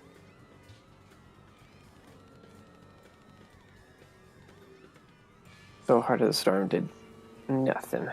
Gosh. Since you weren't really taking So- damage, it would have just. Yeah, it was more of just that save. The dice man, you're gonna kill it in one of these games. You're gonna get like all 20s. That's what's gonna happen. So, since I'm hasted, I'm gonna move the car, boom, boom, boom, boom, and smash into Prince. So that DC increases by 4. So dexterity save of 9. Oh, I'm going to expend a sorcery point if I'm allowed to do that. yeah. See if you can make that save. I don't. So you go and you smash into Prince, and as Prince goes to fall Dexterity. off of their to fall off Dex is our into weakness. the hole here, you see that you can drop your lasso and catch her, and just yoink her right back up, and she starts to push her go-kart over here with her victims of lightning bolt. And Man, then Dex is really a killer for us. I will move myself. Let's see, I did 14. I technically have 80 feet of movement. So You had you have 60 more feet. I'm gonna go here. Okay, cool. To have my back All right. against something, but not against not against spikes. Sounds good. All right, Can Sasha, it is. I was gonna ask if I could hold an action. Yeah, because you have the hasted action, so you can hold that. What are you Okay. holding? I'm gonna whisper it to you. Okay. And then Sasha, it is your turn. I'll make it so you can do your stuff. You should be there. Sasha wants to get someplace where she can. That seems about two places. I can move 40 feet. So Sasha wants to get. I mean, she's gonna stay invisible, but she's gonna move over here. Is that your turn? Yeah. Alrighty. Tessa. I am going to keep doing the same thing I just whispered to you. Okay. So, I wish there was a way I could let you see this token when it's invisible, so people don't see you moving around. But I don't think there is. I'll cover my eyes. Like as I'm sitting here at my computer, I will cover my eyes. Just tell me when it's I'm my sure turn. Mackenzie's not gonna be metagaming. Yeah, I know. All right, so it is your turn, Sasha. Sasha wants to get maximum distance. So 40.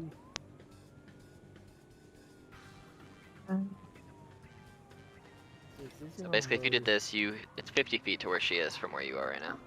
I can So you move can 50 feet? you can move 40 feet per turn, Yeah, unless you let's use use an one. action to dash. Let's use this. Hmm? But I can do an action dash and still get in and to attack. So if you could use your action to dash, but you wouldn't be able to attack with that turn. He's just gonna move here and get prepare for charge. Okay. Next round. Okay. Are you holding the same thing, Tessa? Yep. Okay. All right. Then you might as well just keep your face covered. Okay. Got it. All right. All right, Sasha. It's your turn. Because she's just holding. She's hanging there, just waiting. So, Sasha, it is your turn again. Sasha will just full on charge. Okay. So, Sasha charges right into Tessa. Tessa's held action releases. So here's what's gonna happen. Tessa, you have to make the deck save against the attack, and Sasha, you make the con save against the attack. So, see what happens. Con save? Yeah, because she had a thunder wave being held. Okay. So just make a con save, 18. So you don't get knocked off your elephant. Tessa doesn't get knocked off her elephant. You guys just basically slam into each other and bounce back and basically give yourselves whiplash, as you do. I don't know if this is gonna work or not, or if the gnome is gonna consider it seeding. She is gonna have ready her boots of flying, thinking if she doesn't actually start falling to the ground, if she doesn't count as being knocked off. You could try and argue it, see what happens. So we'll say that you are readying them, and they will activate on your next turn, since you just effectively smashed like face first into another cart. You're a little shaken for this second. So Tessa. Okay. I'm gonna try to lasso her. Okay. How do I roll for lasso? So lasso is each rider has a lasso. If within 15 feet, you can make a sleight of hand check with disadvantage against the other person's acrobatics. So sleight of hand, disadvantage, and then Sasha, you just roll a straight acrobatics check. Okay. And then and your assesses. Yeah, just don't roll in that can't one. help here? I don't think would Shield be able to help at all here? Oh yes, Shield. I don't No, know it's what with that roll. Yeah, it's just a check. So yeah, it's just roll acrobatics. So unless you roll in that one, yeah, you're fine. Okay, so that's Tessa's turn. Since Sasha. I'm hasted, do I get another chance at it? Oh, yeah, you do get a hasted action. Are you trying the same thing again? Yep. All right, so roll again at disadvantage and another acrobatics check, Sasha, to see if she can grab you with her rope. Nice. Beats her again. All Okay. right, that's my turn. Sasha. You feel your boots activate. If you want to use them, you can try. It's up to you. You don't have to. No, I'm not falling yet. So. Okay. A, B, C, D, E, F, G, H, S.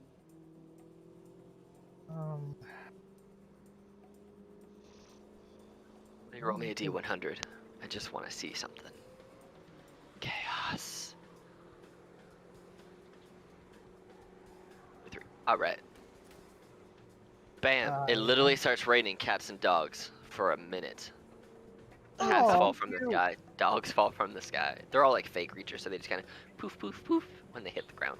Oh, pretty. I have a question. I'm not trying to be mean, but I'm curious. What happens to Tessa Squirrel because there are cats and dogs? To her squirrel? Nothing. They don't try and attack it or bite it or anything. They're just kind of, they are acting like rain, but they're just cats and dogs. So it's just like a minor illusion, fake creatures just kind of falling. He is hiding in my bag. I am zooming around on an elephant. I really doubt he's out hanging on for dear life. I want to move away. Okay. Outside of 20 feet. All right. And then she's going to cast a 3rd level sleep. Oh, okay. 98. All right. Well, if you fall asleep, you cannot operate your vehicle, and you would be disqualified. I Do you counterspell have more that. than? Oh snap! Okay. You can nice. counterspell a counterspell if you have counterspell. I do not have counterspell. Well, your sleep does. You start to like hum a little tune, and just it fails. Okay. Would 39 have gotten you if you had Yes, counterspelled I it? have 38. Wow. That's Alright, why I had to counterspell it. Tessa. Alrighty, I'm gonna charge at her. Okay. So, So if you charge from there, it will be plus boom. 1, 2, 3, 4, 5. So it's a nine DC for deck save. Deck save. 15. You passed. And you have a hasted action and still 60 feet of movement. So.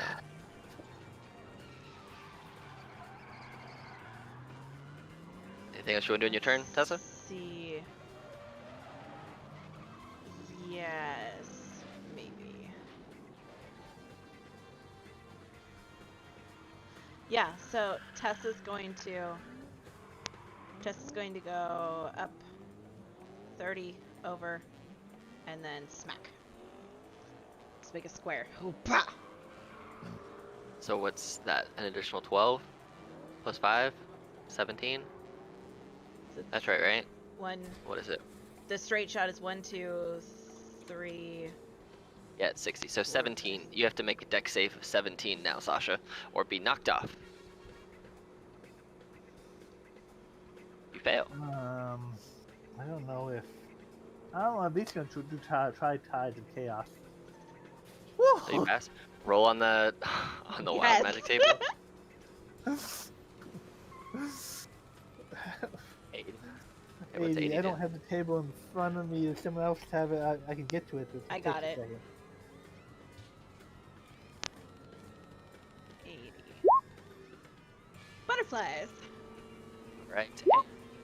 You vomit up a huge slug 10 inches long. Sasha, as you're yakking up a thing. So we'll, instead of this dragging back and forth for the next 20 minutes, one-on-one, we'll basically say there are 2 more rounds total.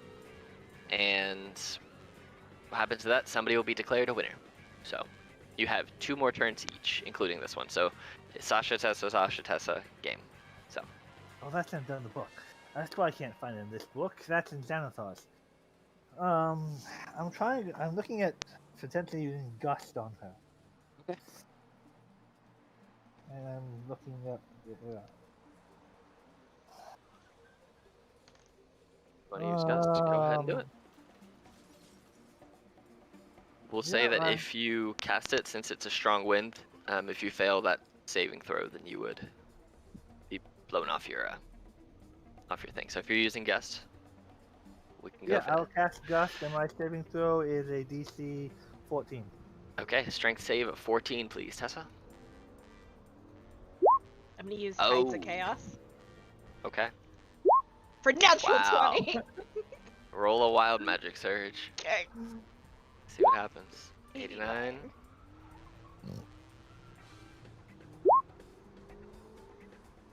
And Oh, you're hey! invisible.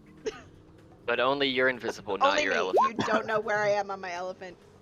But You just see it but you are vomiting up a slug out of the invisible air. Tessa. Okay, so I'm gonna go.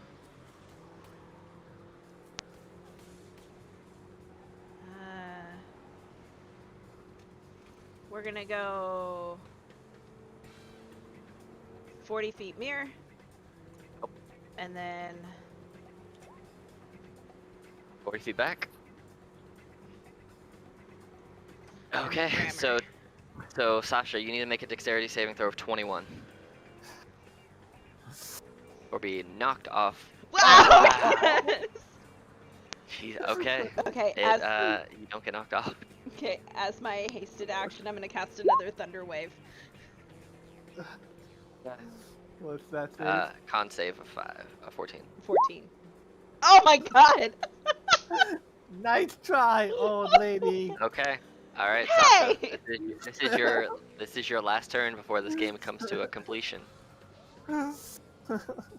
You see the magical countdown timer come up in the air, and it basically is counting down from 30 seconds.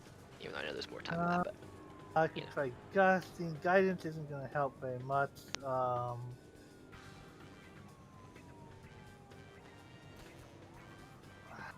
could try hitting sleep again.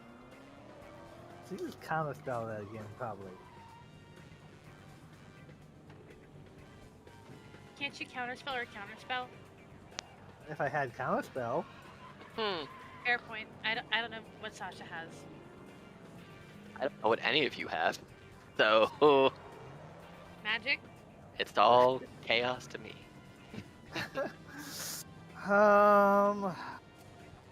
she also she can't counterspell, can't she? Can she? Yeah, you can counterspell any spell. Yeah. I think Sasha. I don't know. Time's a ticking. Sasha's gonna try doing we can move over here and try casting sleep again. Okay. Roll your 37. Ooh, I think that'll just barely miss, won't it? Barely misses, Yeah. yeah. Okay. All right. That is your turn, Sasha. Tessa. What are you gonna do? Let's see. This will be the last turn, and then we will decide a winner if one isn't decided. Boom. I could have tried empowering it, but you will probably just counterspell it. Okay. So, is you using your full 80 to do that? Yep. Well, I'm Alright, so short by another- 5. Okay, so it is a 20 dex save instead of a 21. Oh my god. Give me one more one more con save. Oh my god! All right. Oh, well done. So the game is over, and the gnome blows the whistle, calls the game. Alright, okay. Well, I didn't expect to have a tie, so here's what we'll do.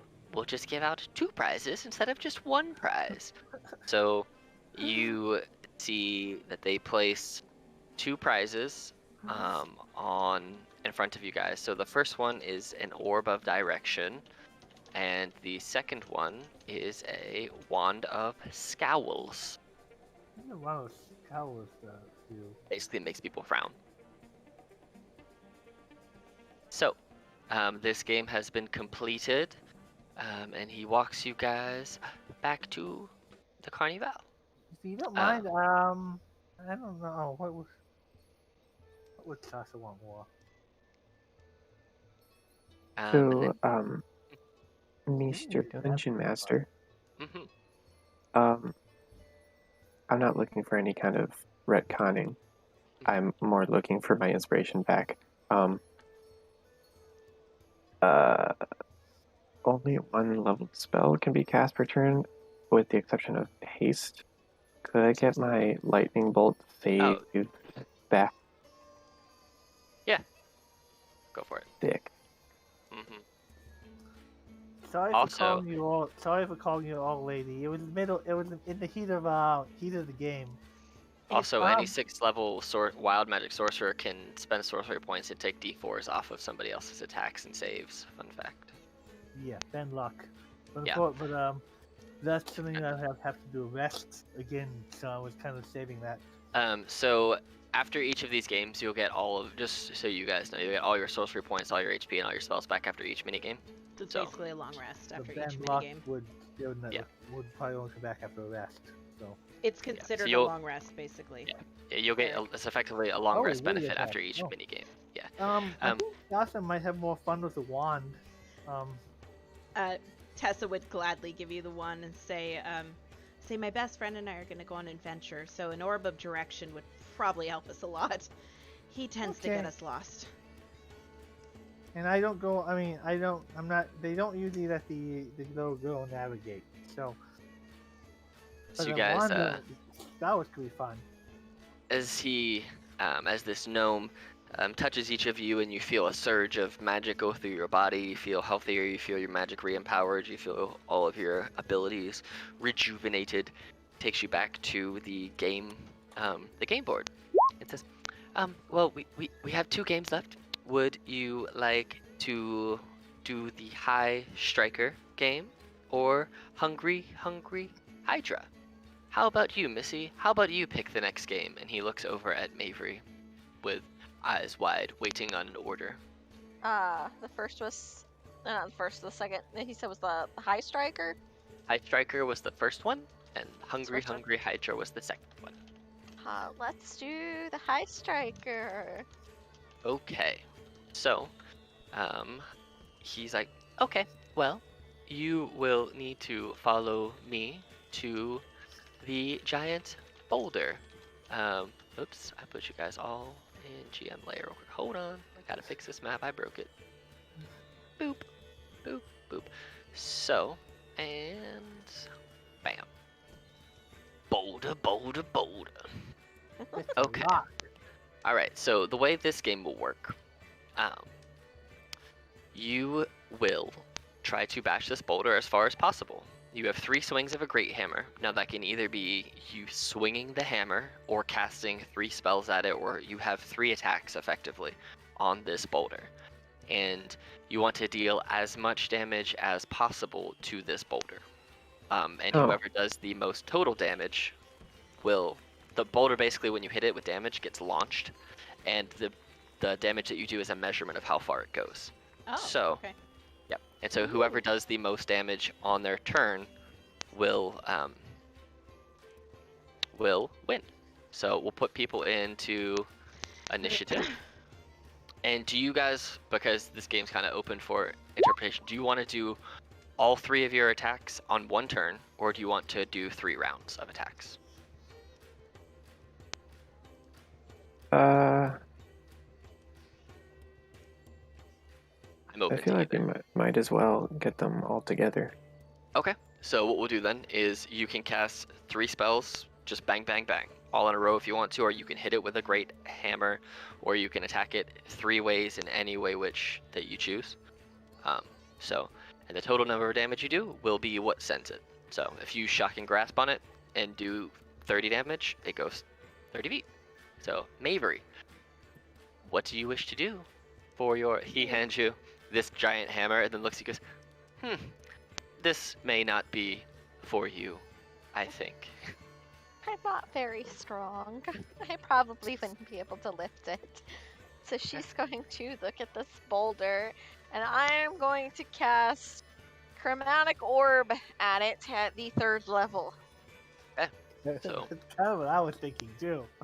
And You- just for funsies, I guess I'll do thunder damage to it because it asks. Alright, and I'm pretty sure, because don't constructs and things made of rock take double thunder damage? Yeah. I think constructs do and boulders do. We're gonna say they do, because I don't want to look it up. So, you see as Mavery slams this chromatic orb into it, turning it into like a thundering damage, it seems to do a lot more damage than what she was expecting. So, out of game, it is vulnerable to thunder damage. So, that doubles to 28. Yep, basically you are launching the rock as far as you can. So you get 3 spells if you want to cast 3 spells. So your first spell does a total of 28 damage. Woo. Okay. So.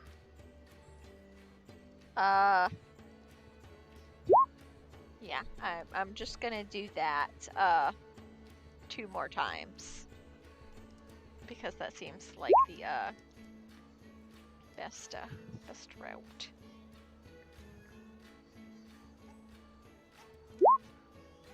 Okay, so this is going to crit, which is 5d8, so it is... Holy shit. Alright, hold on.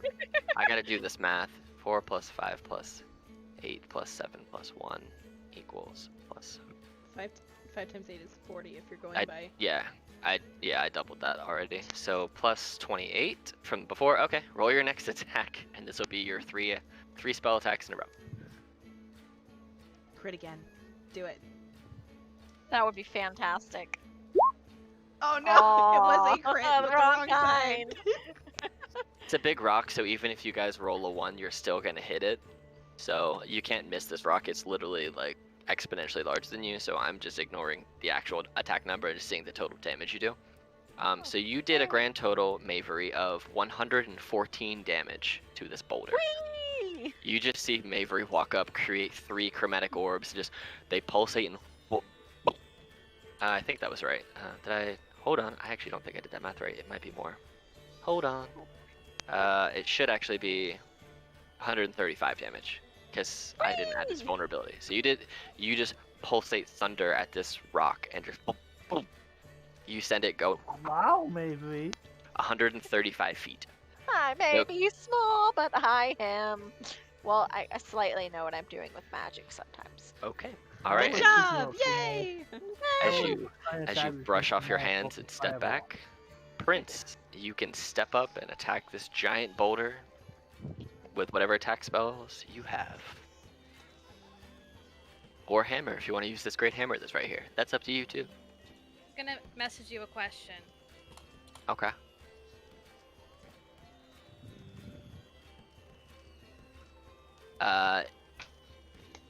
You could, but nothing would happen to it. Okay, just checking. Yep. All right, thank you for clarifying. Absolutely. So just 3 spells. Yep. Three spells. 3 attack spells. Then I will just cast. I'll cast Lightning Bolt once at level 4, Okay. and Lightning Bolt twice at level 3. Okay, so total all of this damage up. 96 plus And- 16d6, Okay. 25d6. Do it. Whoa.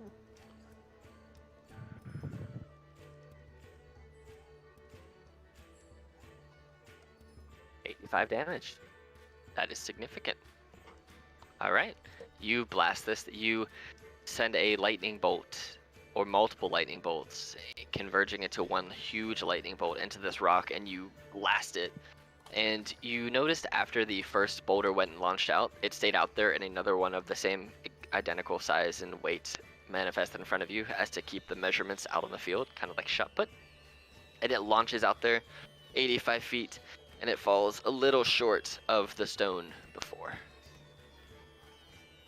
It does not seem to have any weakness to lightning in particular, but 85 damage is a lot of damage for spells. So, Sasha. I could do could do chromatic orb, but I think I'm gonna try fireball. He's gonna line up, and she's going to use 3 empowered fireballs. Okay, are they all at 3rd level? Yes. I Okay, only so you have a, what's your charisma modifier? +3. Okay, so once you roll all of these, you can re-roll up to 9 of them, if I recall, because it's 1 per spell, right? Or 3 per spell, I think. Yeah. Yeah. So 24d6. And it's fire. So. And let me roll 1, 2, 3, 4, 5 ones. okay, so we're here. Tell me what ones you're doing, and I'll do the math and keep it on hand here so that we subtract everything correctly. So you're getting rid of all the ones. So there's 5. 5 ones and 2, 2. That's 6, 7. Okay. And then 8, 9, and then there's 2 3s. Okay, so you're getting rid of 1, 2, 3. What's your total that you're subtracting? 1, 2, 3, 4, 5, 6, 7, 8, 9, 12. Looks like 15. So you're subtracting 15. Okay, so roll 9 d6s, and we'll add that to 74, because that's what your total is after taking those dice away. 96. So plus 38. Okay, that was much better than before. So you go a total of 112 feet. You see Sasha walk up, sort of charges her fingers, bam, explodes this rock forward. Okay, so you went 112 feet. Okay. Tessa. Okay, I have 2 routes that I can take with this. One, I guess I'll just ask my cheeky question. Does it have to be an attack? You broke up for me, I'm sorry. Oh, yes. Yes, it does. It has Okay. to be an attack spell of sorts. Okay, fine. I won't levitate it 180 I would tell you feet. it is too heavy for you to levitate. I It was thinking is of trying doing sleep damage, but I didn't think that was gonna work. really a stone golem. You hear it start to snore. No. I'd be like, oh my god. It's heavier than 500 pounds? Darn. Yes. Okay. Then my first attack is going to be a Chaos Bolt at level 4. And if it jumps, will it still hit the stone? We'll say yeah. Okay. But it can only jump one time. So it's a 2 and a 1. So that's a total of, what, 18 damage right there? Yes. Okay. So I'm going to hit it with cold damage. Actually, acid damage. Maybe I can melt it and make it fit a little better. 18. And then I'm going to do another Chaos Bolt at level 3. There's another 29. Ooh. And that'll be thunder damage. Because I rolled in 7 and So 8. is all of that thunder damage? Then all of it would be thunder damage, yeah. Okay, so that adds 56 instead of 29. No, Okay. 58. So I can't math. There you go. All right, one more spell. And then my last one is also going to be another Chaos Bolt. Okay. Drat, I was hoping for 2 4s. Okay. And that's, we'll go with cold damage. Okay. So as you see Tessa creating these 3 chaotic bolts of energy, blasting them in different damage styles, you send it pretty far, but not quite as far as the others, with a total of 96 feet. Okay. Currently, Mavery, I believe, is in the lead with, what, 135, I think? Yes. Okay, alright. Laralist, you are up to blast this rock. Right. I'm going to use some meta magic, but I'm going to use transmuted spell to make my fireballs thunder damage. Absolutely. I was wondering if anybody had that. Okay. Bam, bam, Jeez. bam. Alright, so this is all the damage, correct? And then this will also, this 87 is, times 2.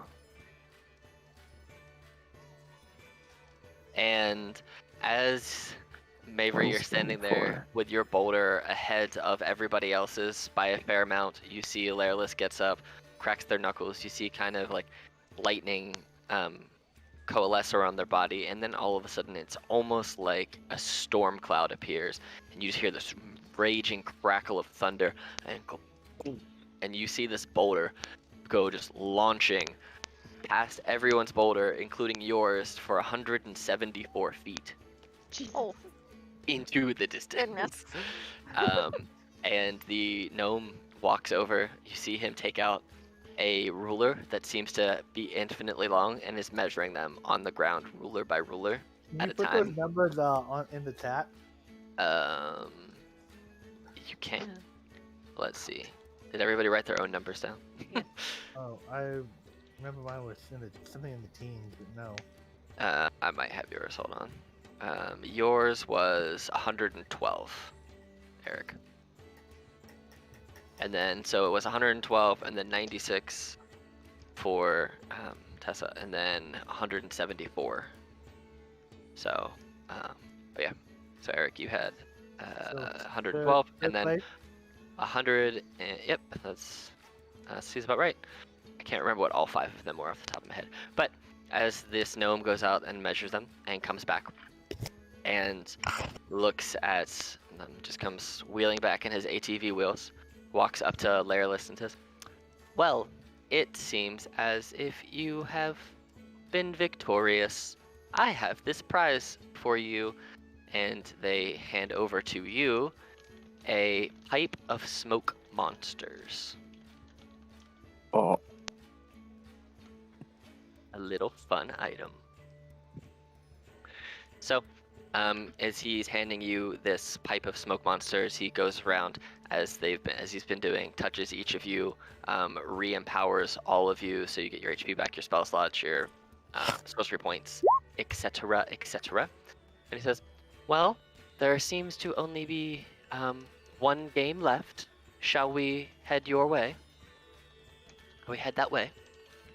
Sure. Okay. Yay. As actually, I'm gonna do this. Boop, boop, boop, boop, boop. As he is walking you towards the hungry Hydra, um, we have had so far. So you both, Tessa and Sasha, you guys hear a voice in your heads at the same time. The voice says to you guys, "Looks like you couldn't determine a winner when driving. Maybe you'll see your true forms when you come to my magical hall." True forms? Magical hall. And then, Laralist, as you guys are still walking towards this final minigame, you also hear a voice in your head that says, "Mirror, mirror on the wall, who is the creepiest of them all? Oh, me. You'll lose if you come to my game." And the gnome walks you towards the Hungry Hydra game. So this game will work a little bit different from a regular combat with a Hydra because it's a mini game, not a fighting a Hydra game.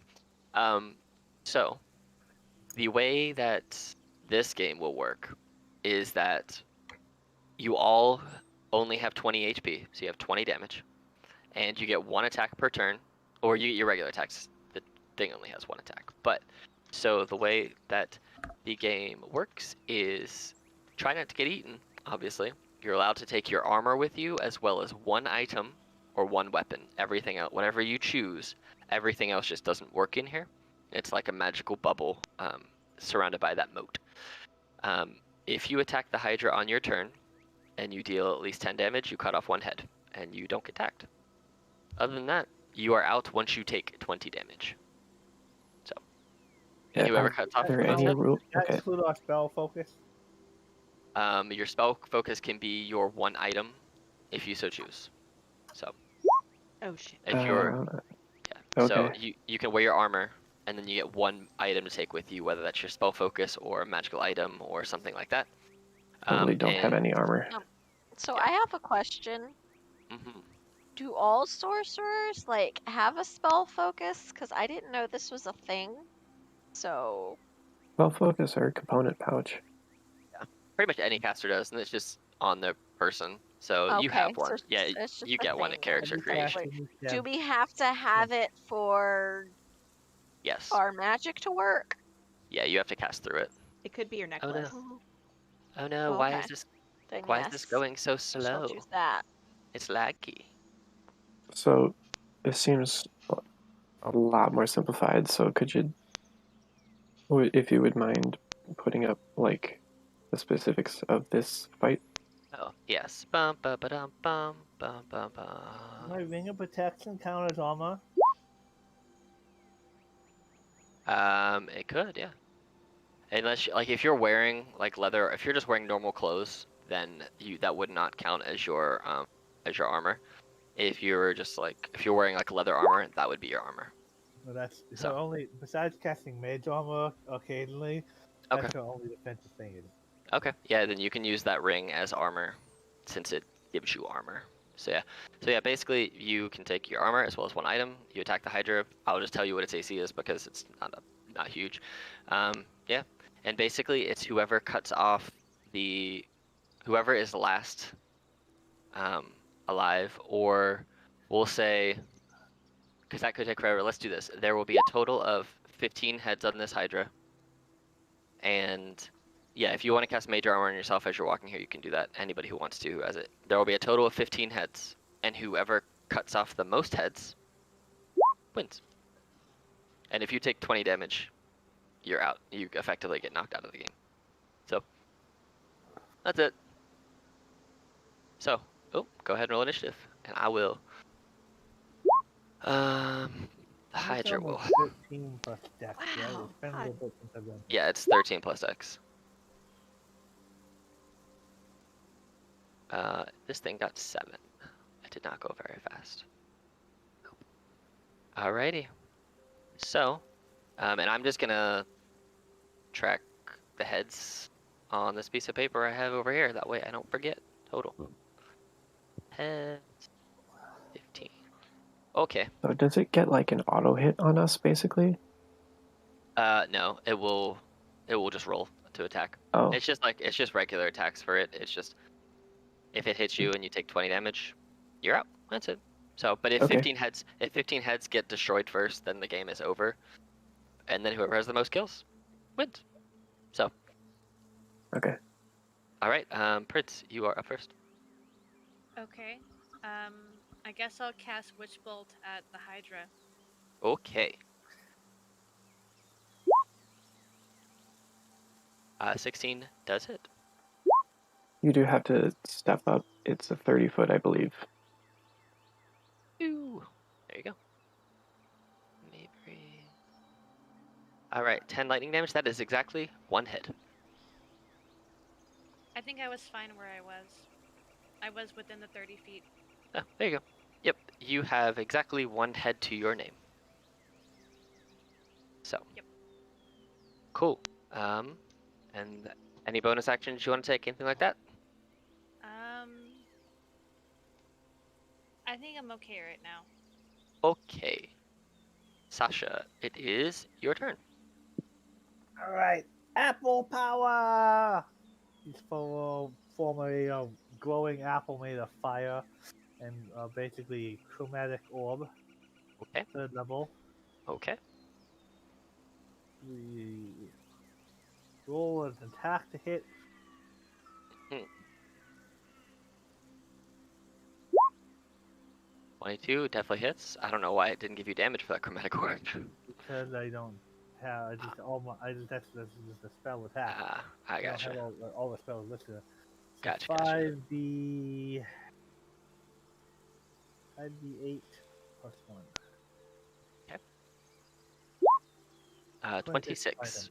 Okay. Nice. So you take off 2 heads of this Hydra. So it has lost 3 heads so far. Okay. Mavery.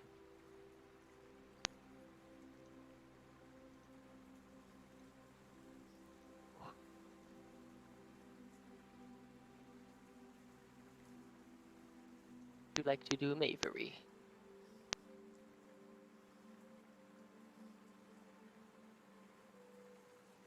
Oh no, is she muted?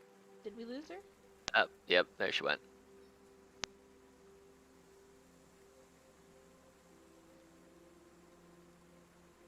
Oh no, she ran away. It is a I'm Hydra, scared. and she's a 13-year-old tiefling. I mean, yeah, it's pretty scary. Alright.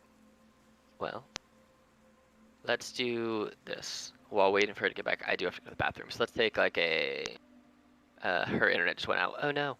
Yeah, let's take a quick 10-minute break. How about that? See if she can get her internet back. I can go to the bathroom, get a drink, and we will resume.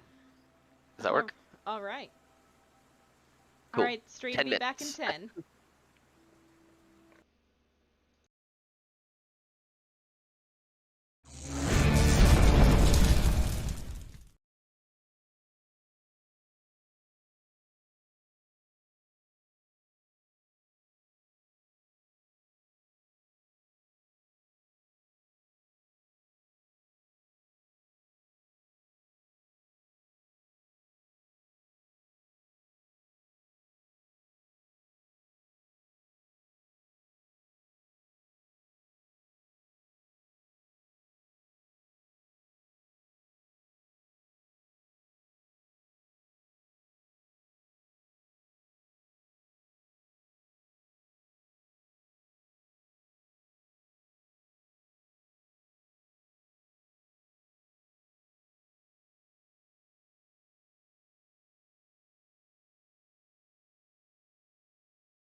And we are back. Mavery, it is your turn to take off some heads from this Hydra. Yay! Much excitement. Okay, let's see how far away I am. Okay, not that far. Do do do do. See. Um.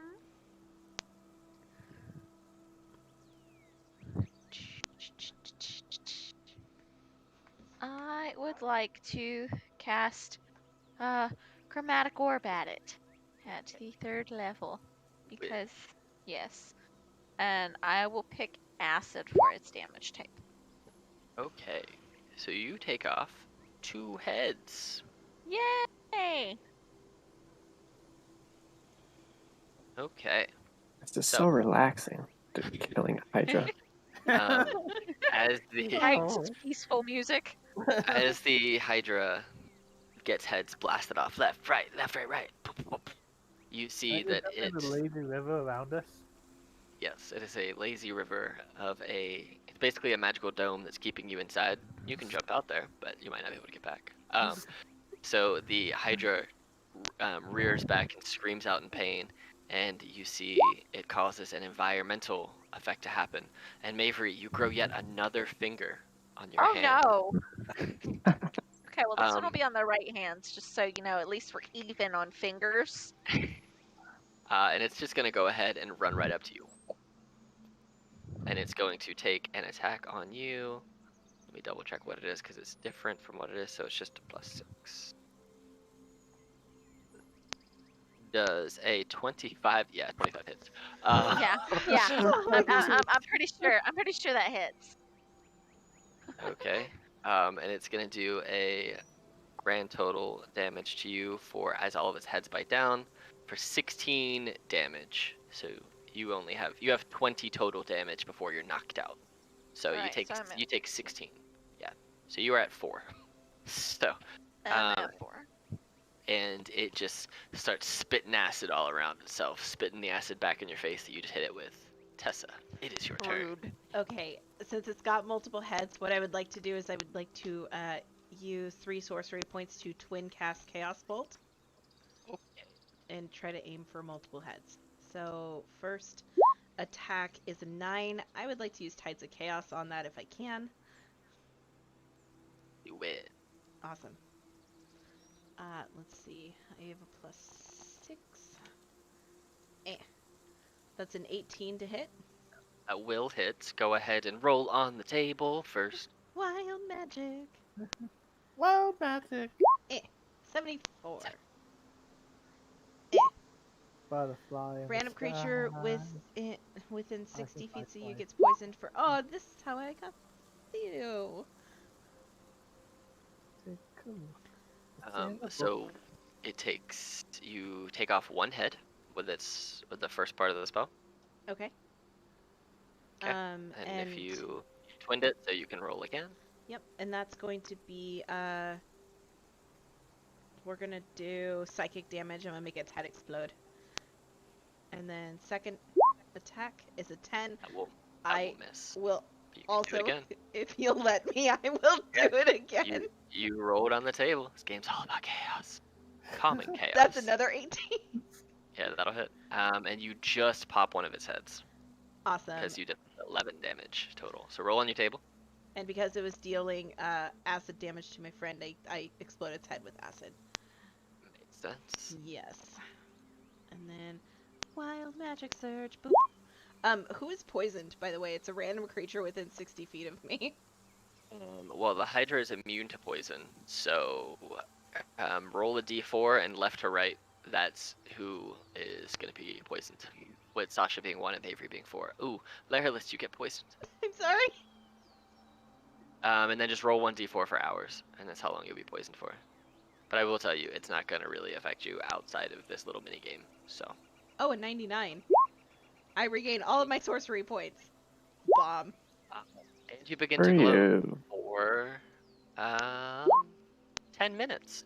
You are just glowing. You're pretty. Awesome. And then, because I used meta magic, I would like to activate my astral shard, and I'm going to move 30 feet over Mir.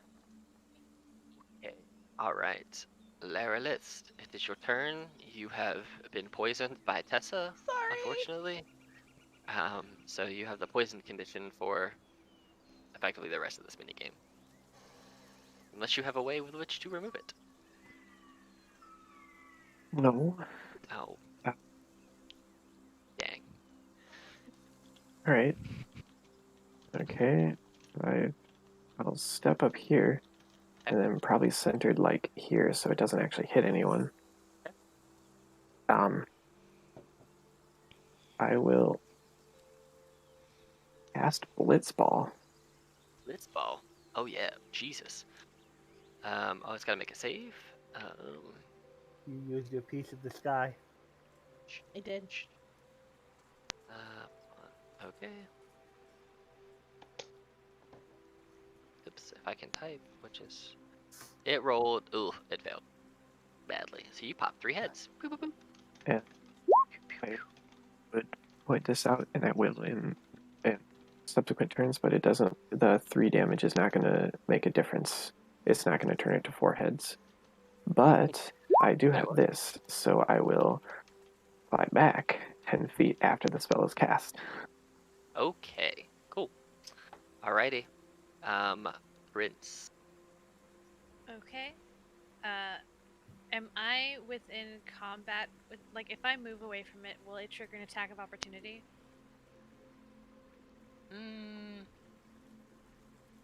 I would roll a... I would openly roll a D100, and if it's 1 to 50, it would go for you, and if 51 to 100, it would stay at Mavery, because it has all these heads. So, if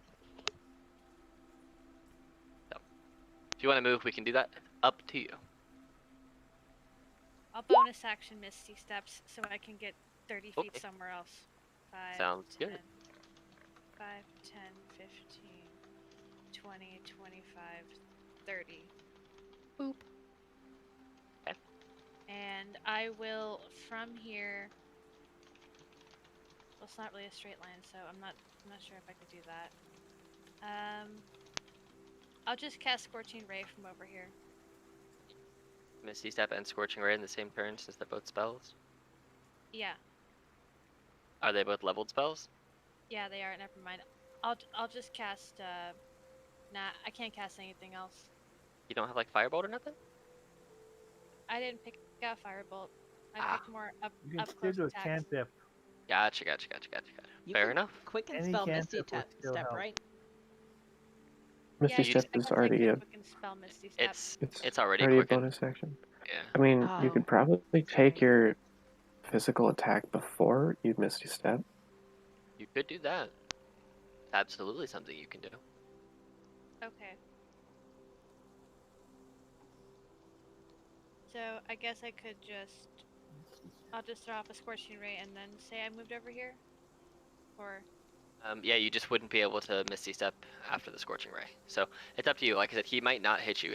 If you want to just walk past him, I'll just roll the D100 in the open, and it's just a 50-50 shot. Okay. So. I'll just walk then.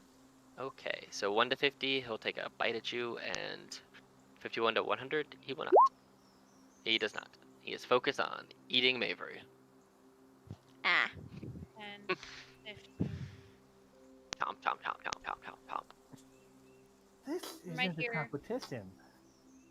It's a- Okay, so lightning bolt attacks in a straight line. Can I hit the Hydra without hitting Mavery? Yeah, a straight line would go right past Mavery. It's big Okay. enough. Alright. Minigame. Level 4 lightning bolt. Oh no, so much lightning. DC 15 dex save. Boop, boop, boop, boop. Wait.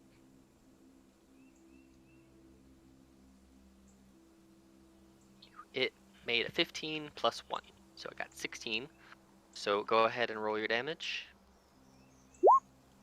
33, so that will be halved down to 16, so you destroy one of its heads. Okay. Pew.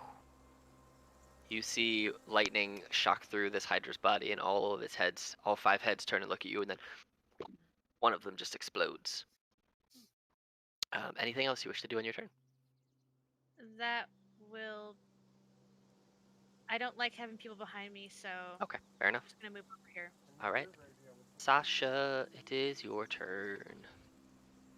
Thinking of bonus actions, he's gonna yell over Maybe. It's like, remember rule number 1: don't get caught or kidnapped.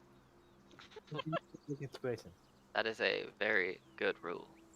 Oh, bardic inspiration, nice. Aw. And she's going to raise another apple chromatic orb. Red fire chromatic orb in the shape of a red apple. Sounds good. And empower it. So roll your attack first. Oh. Because you got to see if you hit. Because that'll just change whether or not how many heads you blow up if you hit it. But I was gonna do empowering too. See if that could. I mean, you got to hit it first. Yeah, I gotta get in Yeah. control. Yeah. And there we go. 14 just hits. Okay, so those 3 2s, let's Okay. So 15 plus whatever these next 3 dice are. So 15 plus. Let's see what you get. Get it. 8. 15 plus 15, 30. So you pop 3 heads on this Hydra. Ooh. I was forgetting about bardic inspirations. This Hydra is looking real mad with a single head left in Mabry's face. All right, Mabry, it is your turn. Okay. So, just full send here. Hold on. Yeah, did Yes, we just? I would like to. I just want to try to decimate this thing, so I would like to cast Shatter at the 3rd level on the Hydra. Yes. Jesus. Let's see. It is a constructed Hydra too. Yeah. It failed anyway, and it only had 1 head. You blasted its last head apart. So as Mabry, as you're getting chomped on by this Hydra, you see Sasha throw a magical spell at it, and then you just shatter, blasting this Hydra out of existence, and the magical dome around you dissipates. And the final total of heads, Prince had 2, Sasha had 5 with the 3 at the end there. Mavry had 3, Tessa had 2, and Laralist had 3. So Sasha is the winner of the mini game. Yay! And Good job. the gnome creates a little magical bridge across here, so you can just walk right back across. And he walks up to you and says, "Well, that was a good show.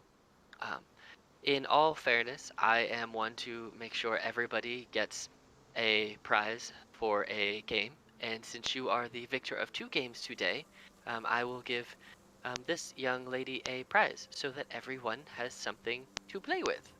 And you are given a wand of conducting Mavery. Oh. And Thank you. as you are talking, you see, Sasha, that the gnome starts to change shape, and it goes around and it touches you and gives you all of your magical powers and HP and sorcery points and stuff back, but it seems to start to change shape, and you see the metal expanding and stretching, almost like a bunch of heat has been applied to the metal of this gnome, and you hear it cracking. It's almost like gears are ticking inside of it. You see musculature appearing, and you see out of this strange, creepy ass gnome who's been helping you all day, there is this clownish figure that has appeared Ah. and says, "You're never going to get me. Come, catch me if you can." And throws up this weird mirror in front of you, and it just disapparates as it walks through the mirror, and you see it go away. And you see this warbling mirror standing up right in front of you. What do you do? the butterfly stroke, The butterfly and stroke. and then the dog pedal. Do you follow it into the mirror? Not yet. She's having fun swimming. It's like, That's fun. who's creepy clown dude? She just said as she splashes Tessa. Well, I would take a guess and wager that that's probably the one that's causing issues in here that the gnome spoke about. Oh yeah, we were here for a job, weren't we? I thought we just were having fun all day.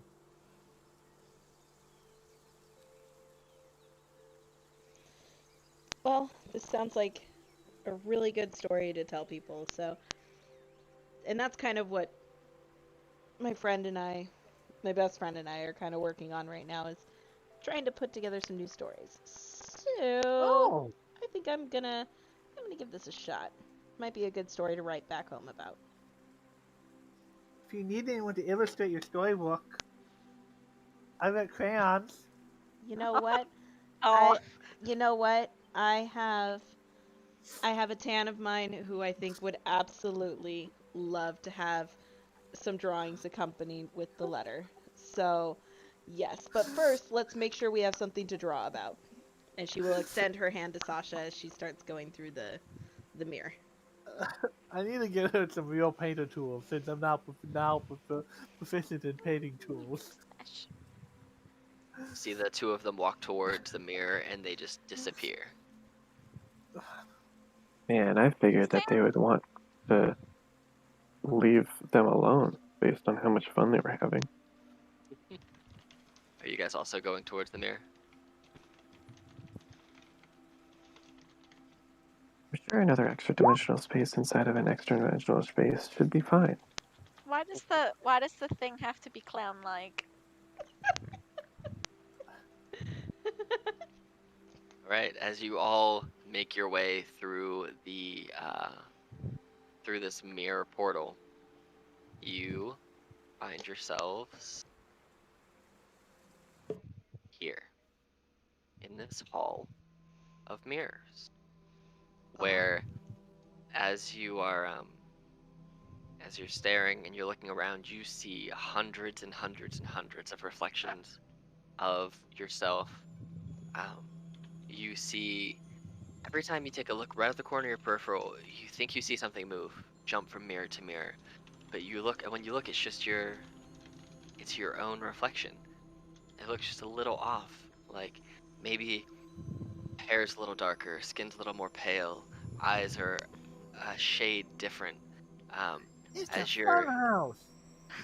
as you are as you're looking and walking, you start to see clown, clown, Ah! clown, Oh clown, god, what is this? clown, When does clown. it stop? Catch You just invisibility. you see copies of this clown. You think you see it in one spot, and all of a sudden there's 15 of them, and then there's 100 of them, and then there I seems to be give 1,000 of them.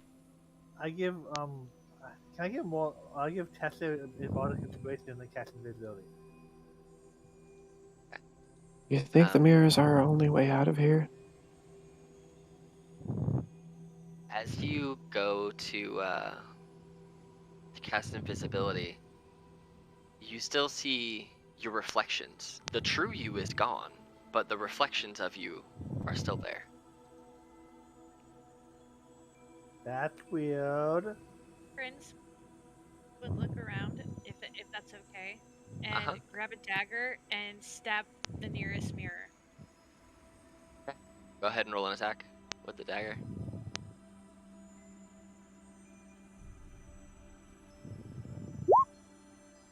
As you stab this dagger and you stab into the mirror and it starts to spiderweb shatter, you feel this uncomfortable chill roll down your spine, and the clown that was standing there winks at you, laughs, and says, "We all dance here," and disappears. This is why people don't like clowns. And you hear a cacophony of laughing as all of the clowns start to dance, hands down low, feet almost horizontally dancing, looking in the mirrors at you, teeth baring and just laughing, almost as if they're mocking you. Being serious, guys, do you think the mirrors are the only way out of here? Because I'd love to throw some thunder around. I would think if one mirror is the correct mirror, it won't shatter. Stand back. And I will just throw a blitz ball in a Okay. direction far enough away that I know it's not going to bounce back at us. I am also going to transmute the spell into thunder damage. Okay. Go ahead and roll that. 24. Okay. So you see that as you blast this ball of thunder's energy, just whoosh, many of the mirrors disappear, and you see the reflections of the clowns running from the breaking glass. And they seem to be going in a couple different directions, almost like they're running further away from you into, one of them is running further away from you into mirrors. One of them runs close to you and jumps up and slams into the mirror like their hands are on it, like they're going to try and climb through, and one of them just disappears completely. The one that tries to push his way through, you see that his hand is pushing through the glass and it's kind of molding around his hand as he's looking like when you've seen the creepy images of like the baby hand trying to push out of the stomach, almost like that, where the glass is molding around their hand as they're trying to push out. And just as it looks like the glass is going to disappear, the clown laughs and just disappears. The invisible Sasha goes over to Mavery and says, like, you cast Shatter, you got this. And assuming I can have more than one bardic inspiration out at a time, You can. Still has hers from she still has hers from last time.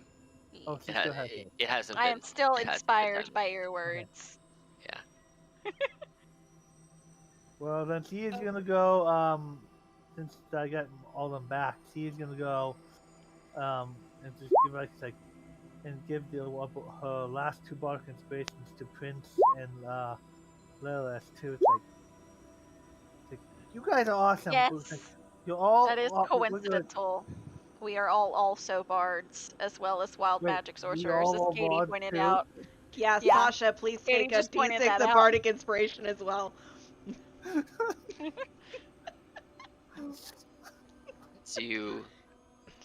As you guys are starting to get more tense in that the clowns seem to be moving, their reflections seem to be moving and smiling and laughing. There's just cacophony of just evil sounds. I need everybody to go ahead and roll charisma saving throws, please. I would like to use Tides of Chaos, please. Okay. I get +7 to that. Okay. Yeah. I probably want to use my Tides of Chaos too, since I only rolled a 9. Okay. Am I allowed to burn a sorcery point to replace the 12? Yes, you can. I don't know what. My wild magic is an 83. I don't know if there's environmental wild magic too. Mine's a 21. Okay. I'll post Sasha's first. 83. Okay, so let's do this first. So, Laryless, everyone has made their rolls? They're happy with those rolls. 3, Yes. 2. Okay. Okay. Oh, Laryless, that's not a fun one. you pass. Prince, you pass. Tessa, you pass. Sasha, you pass. Mavery, all of the fears that you had, all of the tension, all of the nerves, everything that you've been feeling just seems to be suppressed. And you now have calmer emotion. You no longer feel like the thing in this room with you is hostile. You almost feel like it's friendly to you. So everybody that's within 30 feet of, is that Sasha? Sasha's one, right? 83. Has to Yeah. take 1d10 necrotic damage. So I'll just Yeah, roll rolled low. 1d. You roll 2. So yeah, everybody takes 2 damage because you're all within 30 feet of Sasha, and then roll your 21, Tessa.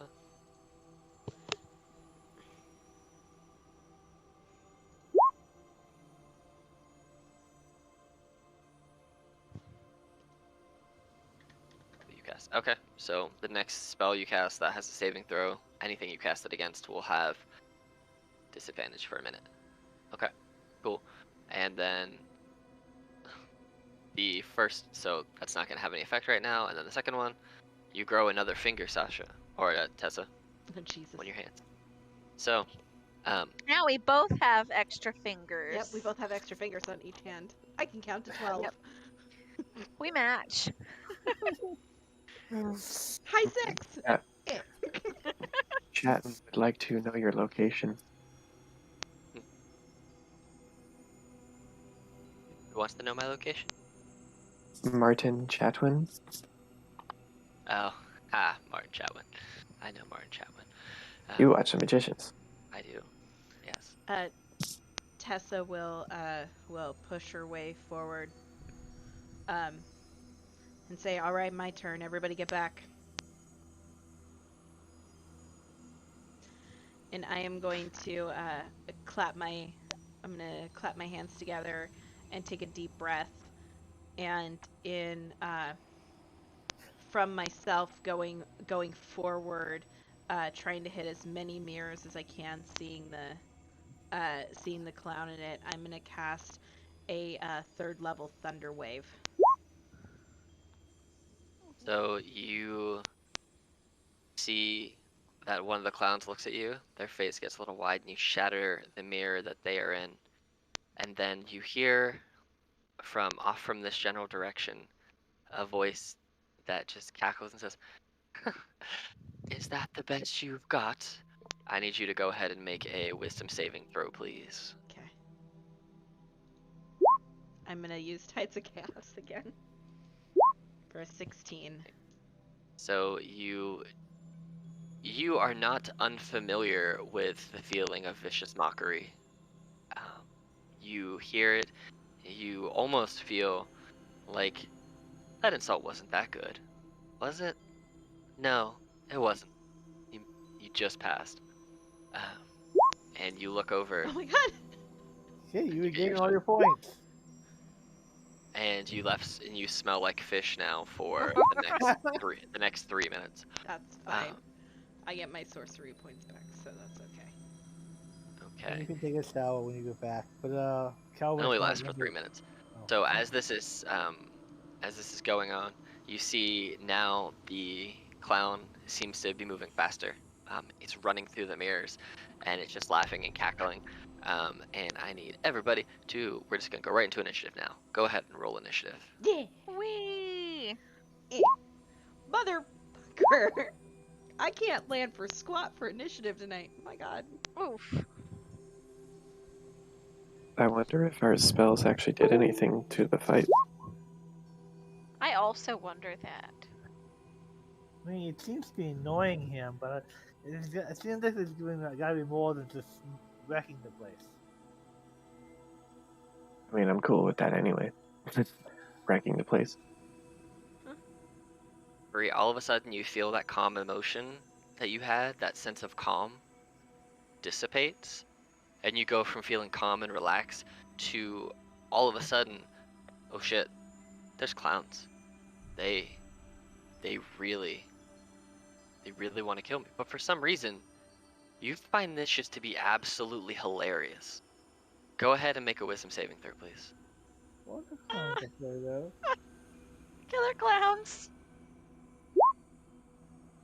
Wow, you guys are rolling well. You start to feel this sense of, you go from calm to high stress anxiety to laughing is almost a way to deal with it.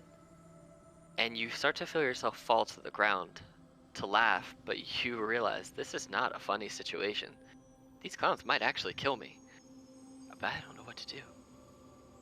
And then the feeling of laughter ends. Um, Larylist. Oh, Like, nope, I'm out. Bye. Um,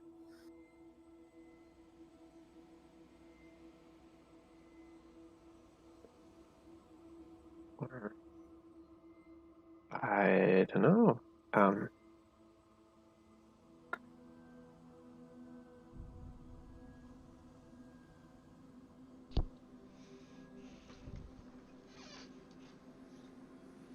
I could destroy some more, I guess. that's my thought.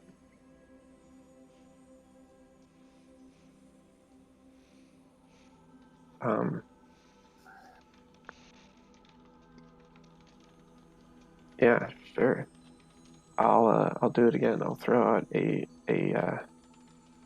dark blue kind of gray little bead out in a different direction, hopefully towards a different clown, and have it erupt in thunderous damage again.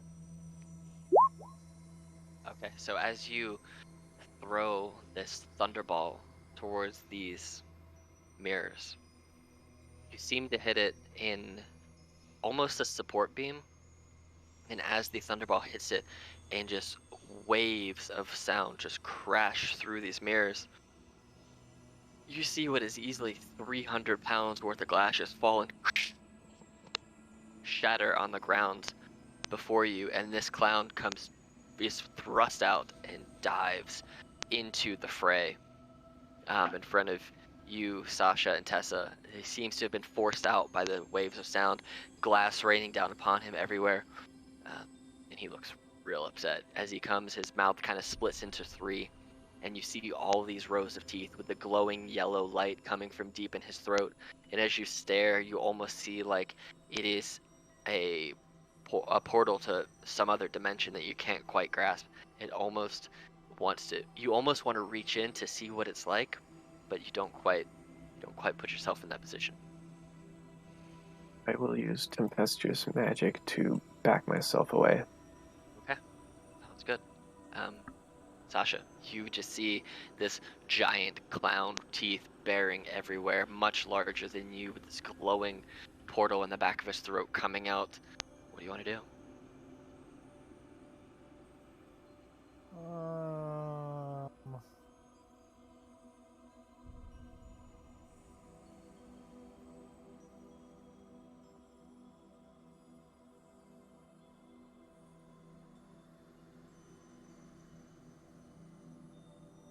Sasha's gonna move away from him,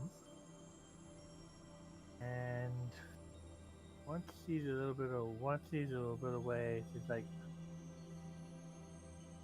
um, she'll start saying They're going to it's take an like attack of opportunity as you run out of their he range. know he knows I'm there when I'm invisible. Oh, did you cast invisibility? Yeah. From a while ago. How long does invisibility last? I think it's an hour until you take an action. Is it 10 minutes or an hour or something like that? But yeah, I haven't done a hostile see. action Hold on, let me see. since I cast It lasts for 1 hour. Spell ends for a target that attacks or casts a spell. Okay. Then yeah, it doesn't know you're there. Once he's moved away, she's a bit like, you should how is she gonna phrase this? Like, um,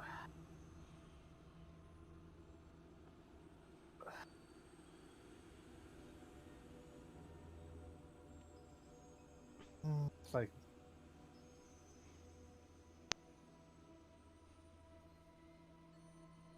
you shouldn't be messing with us. Someone big and scary and who knows who knows who Someone big and scary in here who knows everything about you has sent us here. You know who I'm talking about. And she is going to roll deception. Okay. Are you casting a spell, or are you just trying to deceive them? Just to see him. Okay.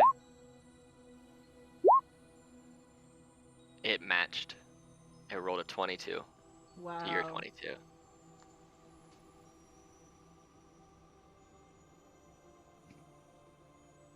At this point, no, she's just talking. She doesn't want to cast a spell and reveal her position yet at this point. I would Oh, can I say use my bardic inspiration? Tessa if gave you me a if you D6, wanna right? if you wanna use your bardic inspiration, you can do that on your bonus action. 3. Can you use bardic inspiration on ability checks? Yeah. Okay. I mean, you can try and deceive them. Okay, cool. They hear this voice just calling out of the mirrored land, the no longer mirrored, but this darkened landscape from somewhere. Cool. Alrighty. Is that your turn? So, Yeah. Mavery, you see this giant, creeptastic, not quite mechanized, but weird clown creature. Ah, What do you be frightened. Um, no, no, really, no. I really, really don't like clowns. So it's ironic. Um, I would like to cast Ray of Frost at this clown thingy, but I would like to use Tides of Chaos, so I may do so with advantage. Okay, go for it. That will miss, and you get to roll on the wild magic table. Roll something good. 50. Where's the? You can't speak for the next minute. Whenever you try, pink bubbles float out of your mouth. Oh, that's a problem for somatic spells. Oh no. Verbal spells, you can't cast them. Or verbal, my bad. And then you also it starts raining cats and dogs again. For the next minute, it's raining cats and dogs while you speak bubbles. God. Are you gonna move anywhere? I'm just gonna kinda like back up a little bit. Okay. Prince. Okay, so Prince had an idea for when these things were in the mirrors, but now it's out of the mirrors, so that changes things slightly. Not a lot, but slightly. She's going to whistle, and she's going to use 3 sorcery points to use the Hound of Ill Omen. Yes. Ooh. If you could make it large because its size is large It according is to this. medium. No, it's medium. Yeah. My bad. And it's a monstrosity. But yeah, it should have. Oh, it has hit points equal to half your level. Temporary hit points. Plus it's regular level, I think. Okay, Cool. so then, yeah. Alright. And with that, let's see. I need to pull it up again. Okay, so it needs to roll a separate initiative as well. Okay. So I'll add it I to don't know. the turn, and you can just roll the. Here, I'll pull it up real I quick. don't know what to add to its initiative though, because you okay, so would it be, I guess it'd be +2 then. Stat, so it's got a. I think it's +2. It's +2. Yeah. Okay, just checking. So I can just roll off of that. And it's going to go right after Mr. Mechanic Man. And I can place it anywhere next to it, or just like point it and put it somewhere within 120 feet? Yeah. Alright, so I'll put it right there. And then that was a bonus action, and then for my action, I am going to...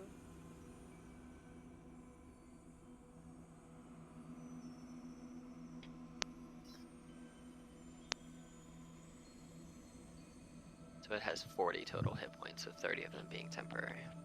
Cool. Okay. And an AC of 14. It's on here. Don't worry.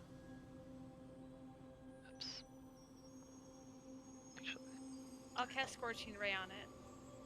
Okay.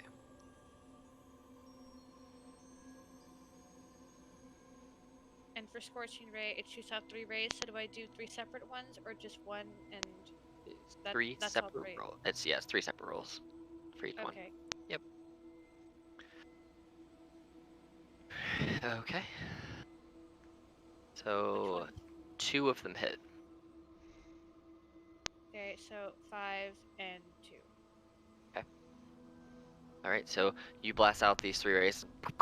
2 of them launch into the clown monster. Is that your turn?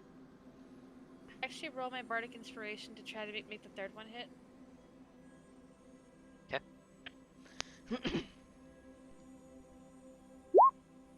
That will hit.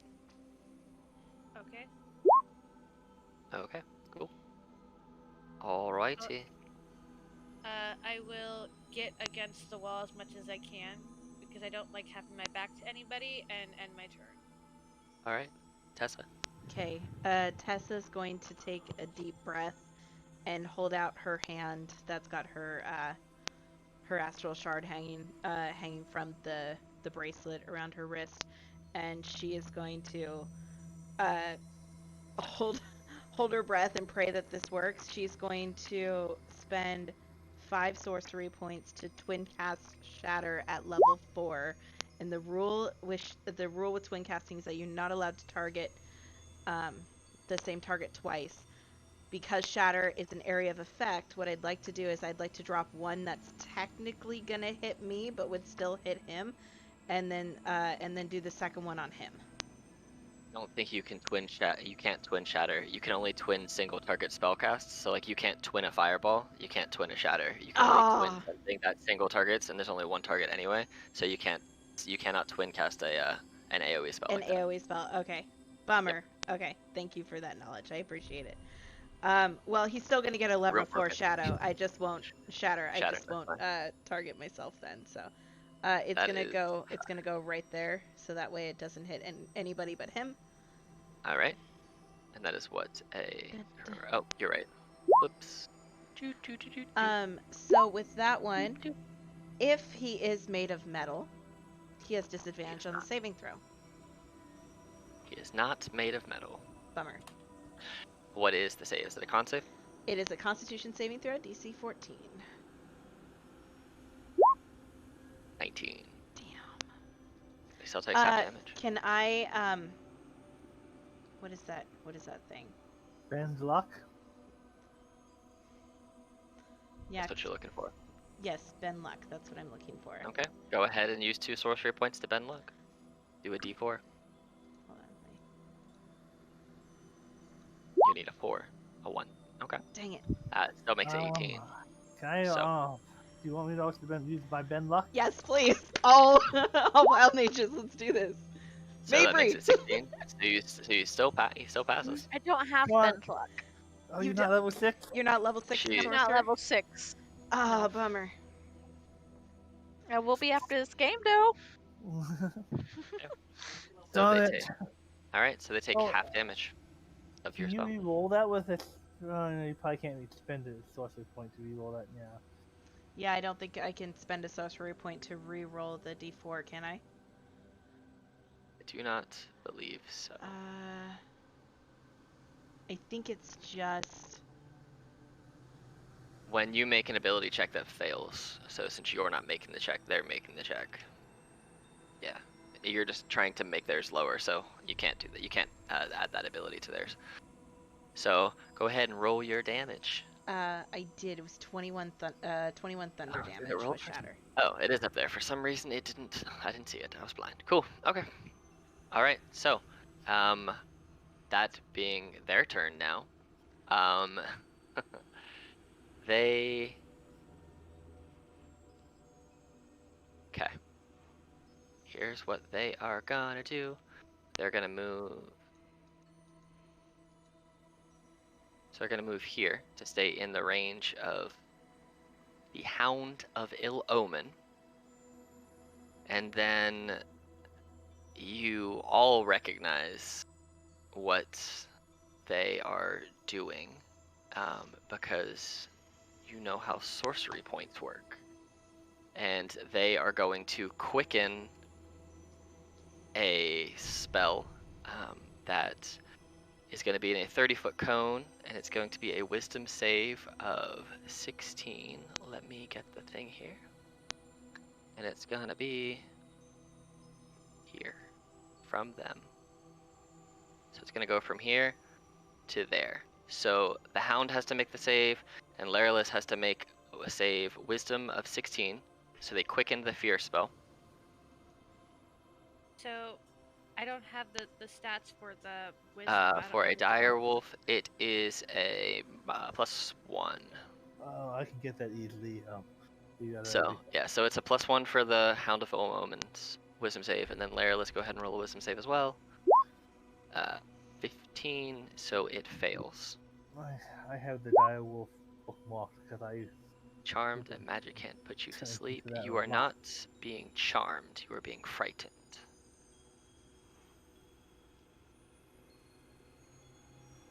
And you're not going to sleep, so it is just the fear spell.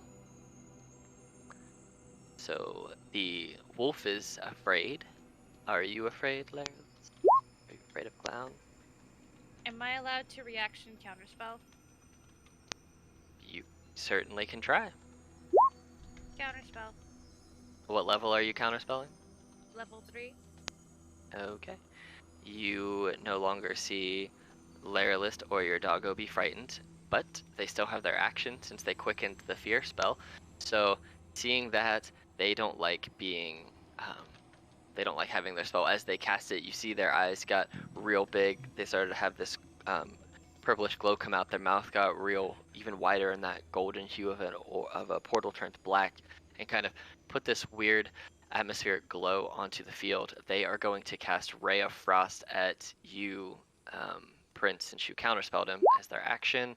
25 to hit for 4 cold damage, That does and hit. you lose 10 feet of movement until the start of your next turn. And yeah, they are gonna stay. They're gonna stay right there because they can't do anything else with their turn right now. Cool. Did you say anything? Nope. They just Oh, cackled darn. and cast spells. I was hoping to try to figure out what he doesn't like or is afraid of, but he's not going to talk. Oh well. Okay, so for the Hound of Ill Omen, I know it attacks like a dire wolf. Yeah, it's got a +5 to hit and 2d6 +3 piercing damage and a knock prone save. So, Okay. So d20 plus 5 then.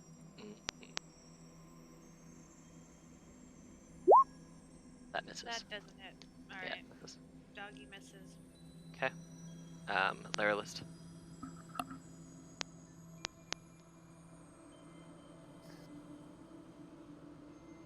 Spooky, spooky skeleton.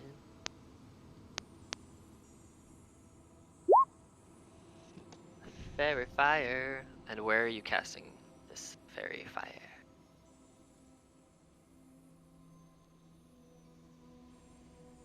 I think I have a 20-foot cube token I can drop out here, maybe. Maybe. I do. Here. So it would be this big.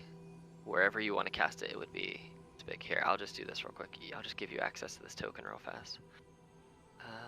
There, list. Cool. You should be able to move that token now to wherever you want the spell to cast. Theoretically, you should be able to move that token. The big purple square. I think you could see the square, right? I Yes. can. Cool. Yeah, Laryless, if you want to just move that to wherever you want it to affect, that way, because that is 20 feet square. So just move that square to wherever you want it to the spell to affect, and then I will do the save for that thing. That is great, but I do not have access to the square. All right, hold on. Maybe it's because I had to wait. Oh wait, hold on, it didn't do it. But this is Edit. fine. Oh. Now you should have access to it once I pull it on the field. Bam, there you go. Now you should. It just didn't catch up on time. So now you should be able to move it. I think. Are you sure about that, buddy? It says so. I assume you want it to be like here though, so it hits them but not anybody else. Pretty much. All right, cool. It's a deck save. Yeah. I rolled a 13. So no, It fails, right? yeah, and this isn't even my own magic. This is just an innate ability for the half drow, and I just there you go, guys, and flash that. All right, so attack rolls are at advantage if you can see them. All right, cool. Sasha. It's like, alright, I guess. Alright, I guess trickery isn't gonna help me here. It can help. So she's like, alright. Apple a day keeps the clown away. She is going to blast it with that level 3 chromatic orb in the form of an apple. Okay, at advantage because they're fairy fired. 22 definitely hits.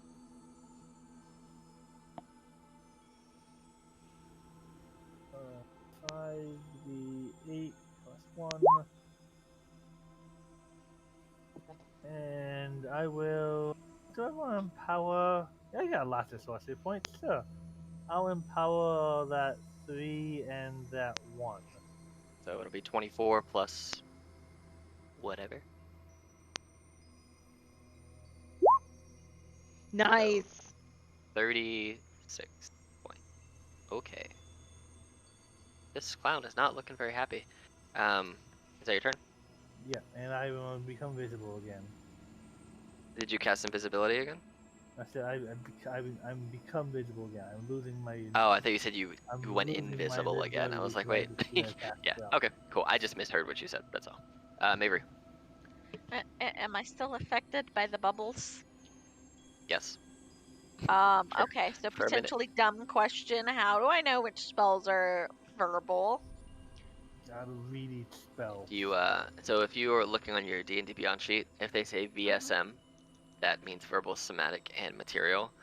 Almost every single spell, I think, unless you have silent spell, then you don't need to say the verbal components. And as a sorcerer, you have access to that. I just don't know if that's one of your meta magic options that you took.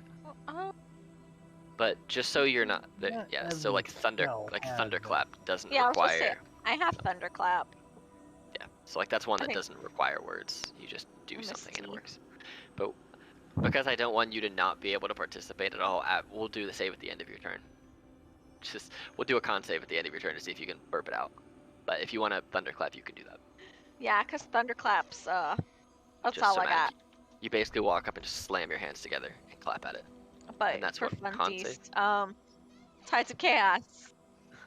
Okay. Well, it's not an attack roll. It's a. It's not an a attack save. roll? Nope, it's a save. So you don't have to Oh. do that. Yeah. Ah. Whale. Burp save. They rolled exactly 15. So they take. Do they take any damage? I don't think so. I think they. Nope, they don't take any. It's because they saved. So you can go ahead and make a con save to see if you can burp it out. Okay, well, I would like to use Tides of Chaos to roll advantage on that. Okay. You can definitely do that. Roll a con save at Just advantage. for the sake of chaos. Oh yeah, you made it. All right, Yeah. roll your wild magic.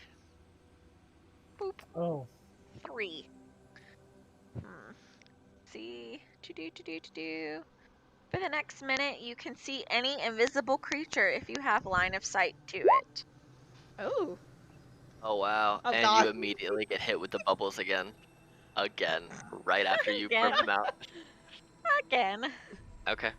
Prince.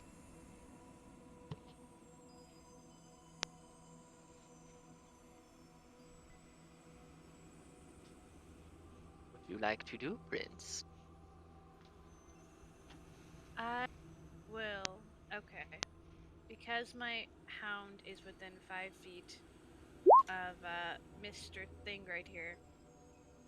Oh, nice. Disadvantage on spell saves against. That's just awesome. So I think 1, 2, 3, 4, 5. I can't get up to it because I don't have.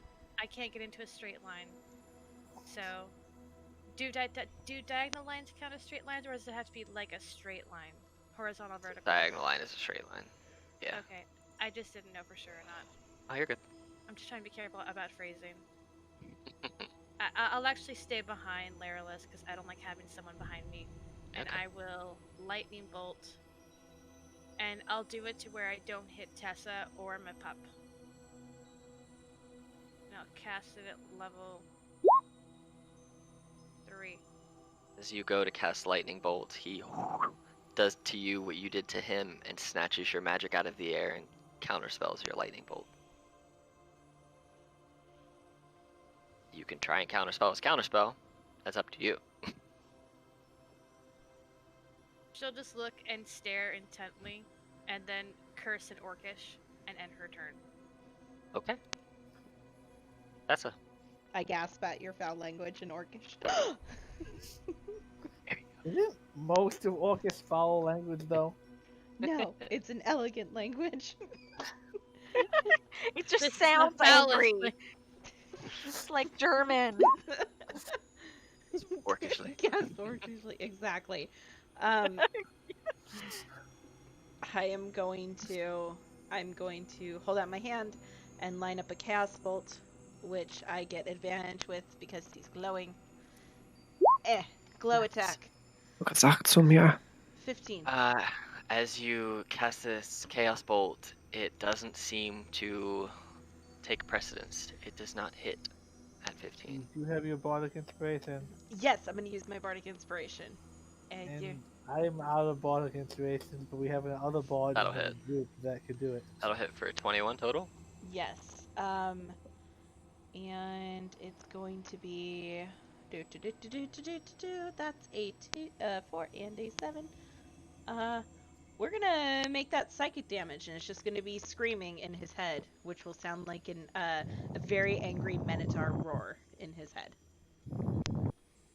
As you make it scream inside of his head, the head of this clown kind of turns on a cock and turns over and looks at you, neck cocked, and looks at you and goes, "Not as much as you think, was it? It doesn't seem to have done as much damage as you think." Do we heal the Minotaur or just him? Just him. It is him. He, seeing this dog in front of him and not wanting it to take a hold, it's gonna go ahead and quicken a vampiric touch on the dog, and it's going to cast vampiric touch at the dog. Counterspell. Roll a d20 and add your spell attack modifier. Action. Yeah, do it. That's basically going to be a charisma saving throw because my spell attack mod is 6. I'm going to use Tides of Chaos. Okay. For a 16. Okay, so effectively you've cast at this point now a level 6 counterspell, the way that's set up. So, knowing that he's on Death's Door, he's going to try and counter your level 6 counterspell with a counterspell of his own. So I'm going to have to roll a dice now because I don't have 6 level spell slots. So, let's see what happens here. +4. So, he basically has to get a 16 or higher, or your counterspell of giving him 46...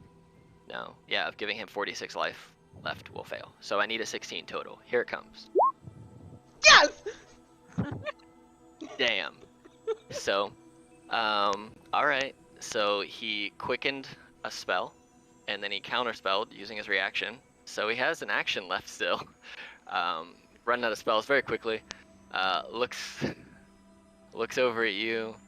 Not much left that he can do. Question. Would you like me to roll on the Wild Magic Surge table? Because it could end up hurting him. Yeah, go for it. Tides of Chaos and you didn't have it rolled yet. Yeah. Yeah. I pretty much have you roll every time. So yeah, go ahead and roll. 50. What's that 50 do? There you go. Crap! Be glad you got that out. So he looks at you super pissed, and he is he's gonna go ahead and cast Ray of Frost at you with his action for 12, which I think misses. That hits. My AC is 12 and I can't reaction shield. He is gonna burn his last sorcery point and re-roll that 1. Because he can do that. Actually, are they both top? That 1 was max, so he just re-rolled that 1. So you take 10 damage instead of 7. And this monster's not looking happy in the world right now. And if it goes anywhere, it's gonna get chomped on by this dog, so, you know, here we are. Alright, it's the Hound of Ill Omen's turn. Alright. It's gonna try to bite again. At advantage because it's glowing. It misses. Do very much. Larylist. Let's see. Let's use tempestuous magic to fly myself over this way. Okay. And then just I'm gonna wave goodbye to him Okay. as I thunderstep. So it needs to make a Constitution saving throw. I rolled a 22. So it still takes half damage though, because it was a leveled spell. And then +3. Okay, so basically it's 9. So Yeah. 10. 10. You're right. Cool. Boop. He is on death's door. Looking real bad. Sasha. Sasha is going to start singing. Okay. A wee-ma wep, who's a lie? It goes into the whole lion sleeps tonight. Okay. And 7d8 What spell are you casting? sleep. Okay. Not wanting to fall asleep, he's going to cast Counterspell at you at 4th level. Okay. Does it work? I can't counter spell back, so. Well, okay. As long as it's at 4th level or under, it goes. Cool. He's still awake. Still awake. Mavery, you are back to not being able to say words again. Yay!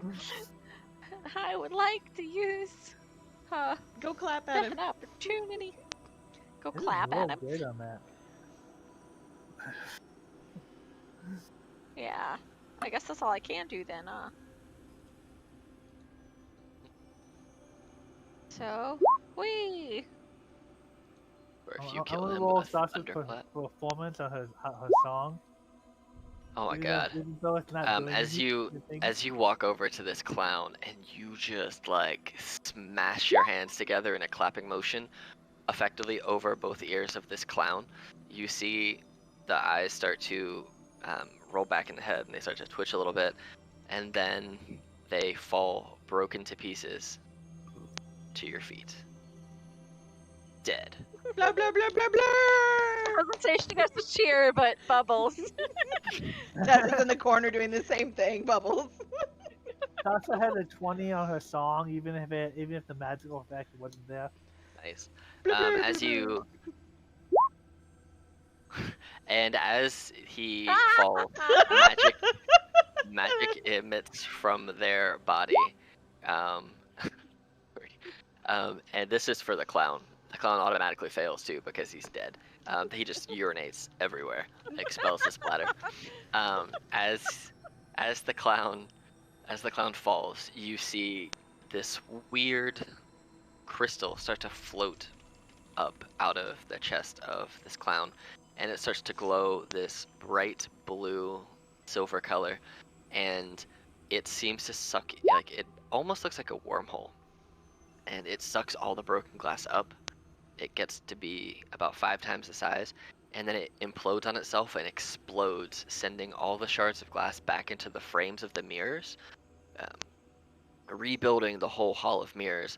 But this time you see just yourselves, no clowns, and you see whatever actions you take, the mirrors take them in tandem with you, and you see almost like a magical arrow. is being drawn on the mirrors, leading you on your way out. And as you follow the arrow on the mirrors, you end up back outside at the carnival. Let me take you out there, not just me. Bam. You make your way out to the carnival, and as you are making your way out, you actually see, um, Sasha, that there have, seemingly out of nowhere, the cotton candy machines have been created, and they are producing cotton candy in colors of reds and pinks and blues and greens and yellows. She And sings it's the whole way through the maze. Yeah, as you So as get soon as there, she sees that, she's like, cotton candy, and just rushes over. Sasha runs off to the cotton candy machines, and then you see, that the gnome who had asked you to come do this job for him, Splendiferous Sloobednort, is actually here. He looks at you. Oh, great, great, great, great. I just finished setting up the con. Oh, I see she's found the cotton candy machine. Great. I got word that was something that she asked for. I'm working on the merry-go-round. That should get done soon. Um, how was your day? Did you enjoy the games? I say that we did. Yes. Maverick joins in with just He bubbles. looks. He goes, oh, yes, that. And he waves his hand, and you see, almost like a magical collar appear around those who had, voice-impairing magics. It just seems to expand and then shatter, and you feel all of your vocal cords release, and you can speak properly. Oh, thank you. Phew. So games, did you like them? You want more? Would you come back in the future? Oh, 100%. Yes. Good, good. Well, I will be making improvements and alterations. Did you figure out what was causing the problems? Well, there was at least one. What was it, if I don't mind asking? If you don't mind me asking. Kind of a strange clown guy. You see his face gets real big and his eyes get real wide. Oh, oh. Yes. Well, that was Clyde the clown. Um, he he is a person who I thought would make a good employee and entertainer for guests, but apparently not. Apparently he just wanted to rule this place and cause problems and make this his own like evil lair. So I'm glad you took care of Clyde. I will try to, well, create a new one. Well, I do believe that I promised you some rewards if you took care of, well, Clyde. Um, so let me get those for you. And you see that he goes back into what is effectively a food stall, and you hear a ching as he opens the cash register. It comes back with 5 big magical bags of money, and hands them to comes you. over with 5 things of cotton candy. Sasha comes from one side with cotton candy. Sloobednort comes from the other with bags of 400 gold each. So you each get 400 gold. And then he says, ooh, also, fun fact, you can keep that cotton candy if you want. You can each take it, and it gives you 2d4 as a bonus action one time. So, magical cotton candy that heals. Just tastes so cool. good. But yeah, it restores 2d4 HP one time as a bonus action. Just magical cotton candy. You can put that in your thing. And he goes, well, I got these other things that would be top tier prizes, but I feel like you probably deserve them more than, well, others. So here. And he walks back to, he's like, 1 second. Walks back to behind the game. You know the dart game that you throw and you try to hit the balloons to pop them? Yes. He comes back and he's like, come, and waves you over, and he sets out 5 little like treasure chests and opens them all up. And as you go through each of the treasure chests, 500, you said? 400 each. 400. Yep. As you go through, and he opens up these chests, you see the following 5 items: a pearl of power, a Feywild shard, a Shadowfell shard, wings of flying, and a lyre of building. these should all benefit you all in some way. They all do different things. What's Feywild Shard do? Well, Lyra, I haven't learned to be a bard. So I will, if you want to know what each of them do, I can tell you what Josh they was all do. asking that. It just says Yep. a little girl. Yeah. So the Feywild Shard is when you use meta magic, you can automatically roll on the wild surge table. If the result is a spell, it is too wild to be affected by meta magic. And if it normally requires concentration, it does not require concentration in this case, and it lasts for the whole time. So like if you cast Confusion or Fear or from that wild magic list, it just automatically happens. So. Oh. With it automatically happen. What? It does. Yeah, you can just right there. It does that. I will just pull the Sounds thing. like something. It's basically built for a wild magic sorceress or sorcerer. This is the Shadowfell Shard.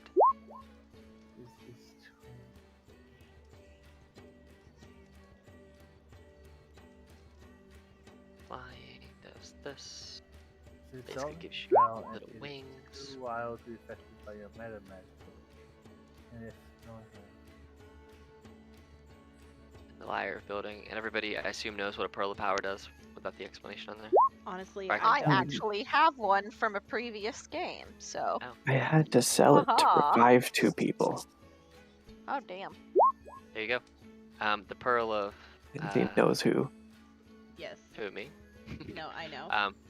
Gotcha. Yeah, so basically you can use the Pearl of Power to expend a spell slot up to 3rd level once per day. So, but yeah, so I believe these will help you in some way. But here, I'll close these chests and let's get you back home. I'm sure you don't want to spend the rest of your afternoon here with me. Why not? And I like I like fairies. Can I have the fairy sword? Up to you. You guys can decide what you want between y'all. But yeah, so as you receive your payment from him, receive the items from him, if you guys spend the rest of the day in the carnival, that's perfectly fine. But by the end of the day, he sends you guys all back to the Dungeon Delvers Guild, where you should all be appearing right about now. You make it back safely with your items, and you see that it's only been about 20 minutes since you left. It doesn't seem to have been a full day. Time was weird in that festival, so you pretty much, it was like a quick lunch. So, Time means nothing. time is a construct.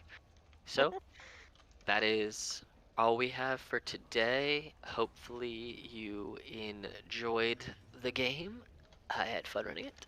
So, you were successful. Yay! We did it! Ah, that was so much fun.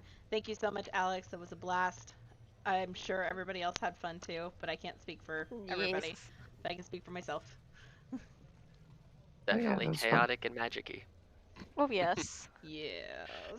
All right. Well, we can sign off on YouTube now if you want. 'Cause we're all Alrighty. done. Alrighty. Everybody say goodbye to YouTube. Bye. Bye, Bye, YouTube. YouTube. Bye, YouTube. Happy dungeon delving, everyone.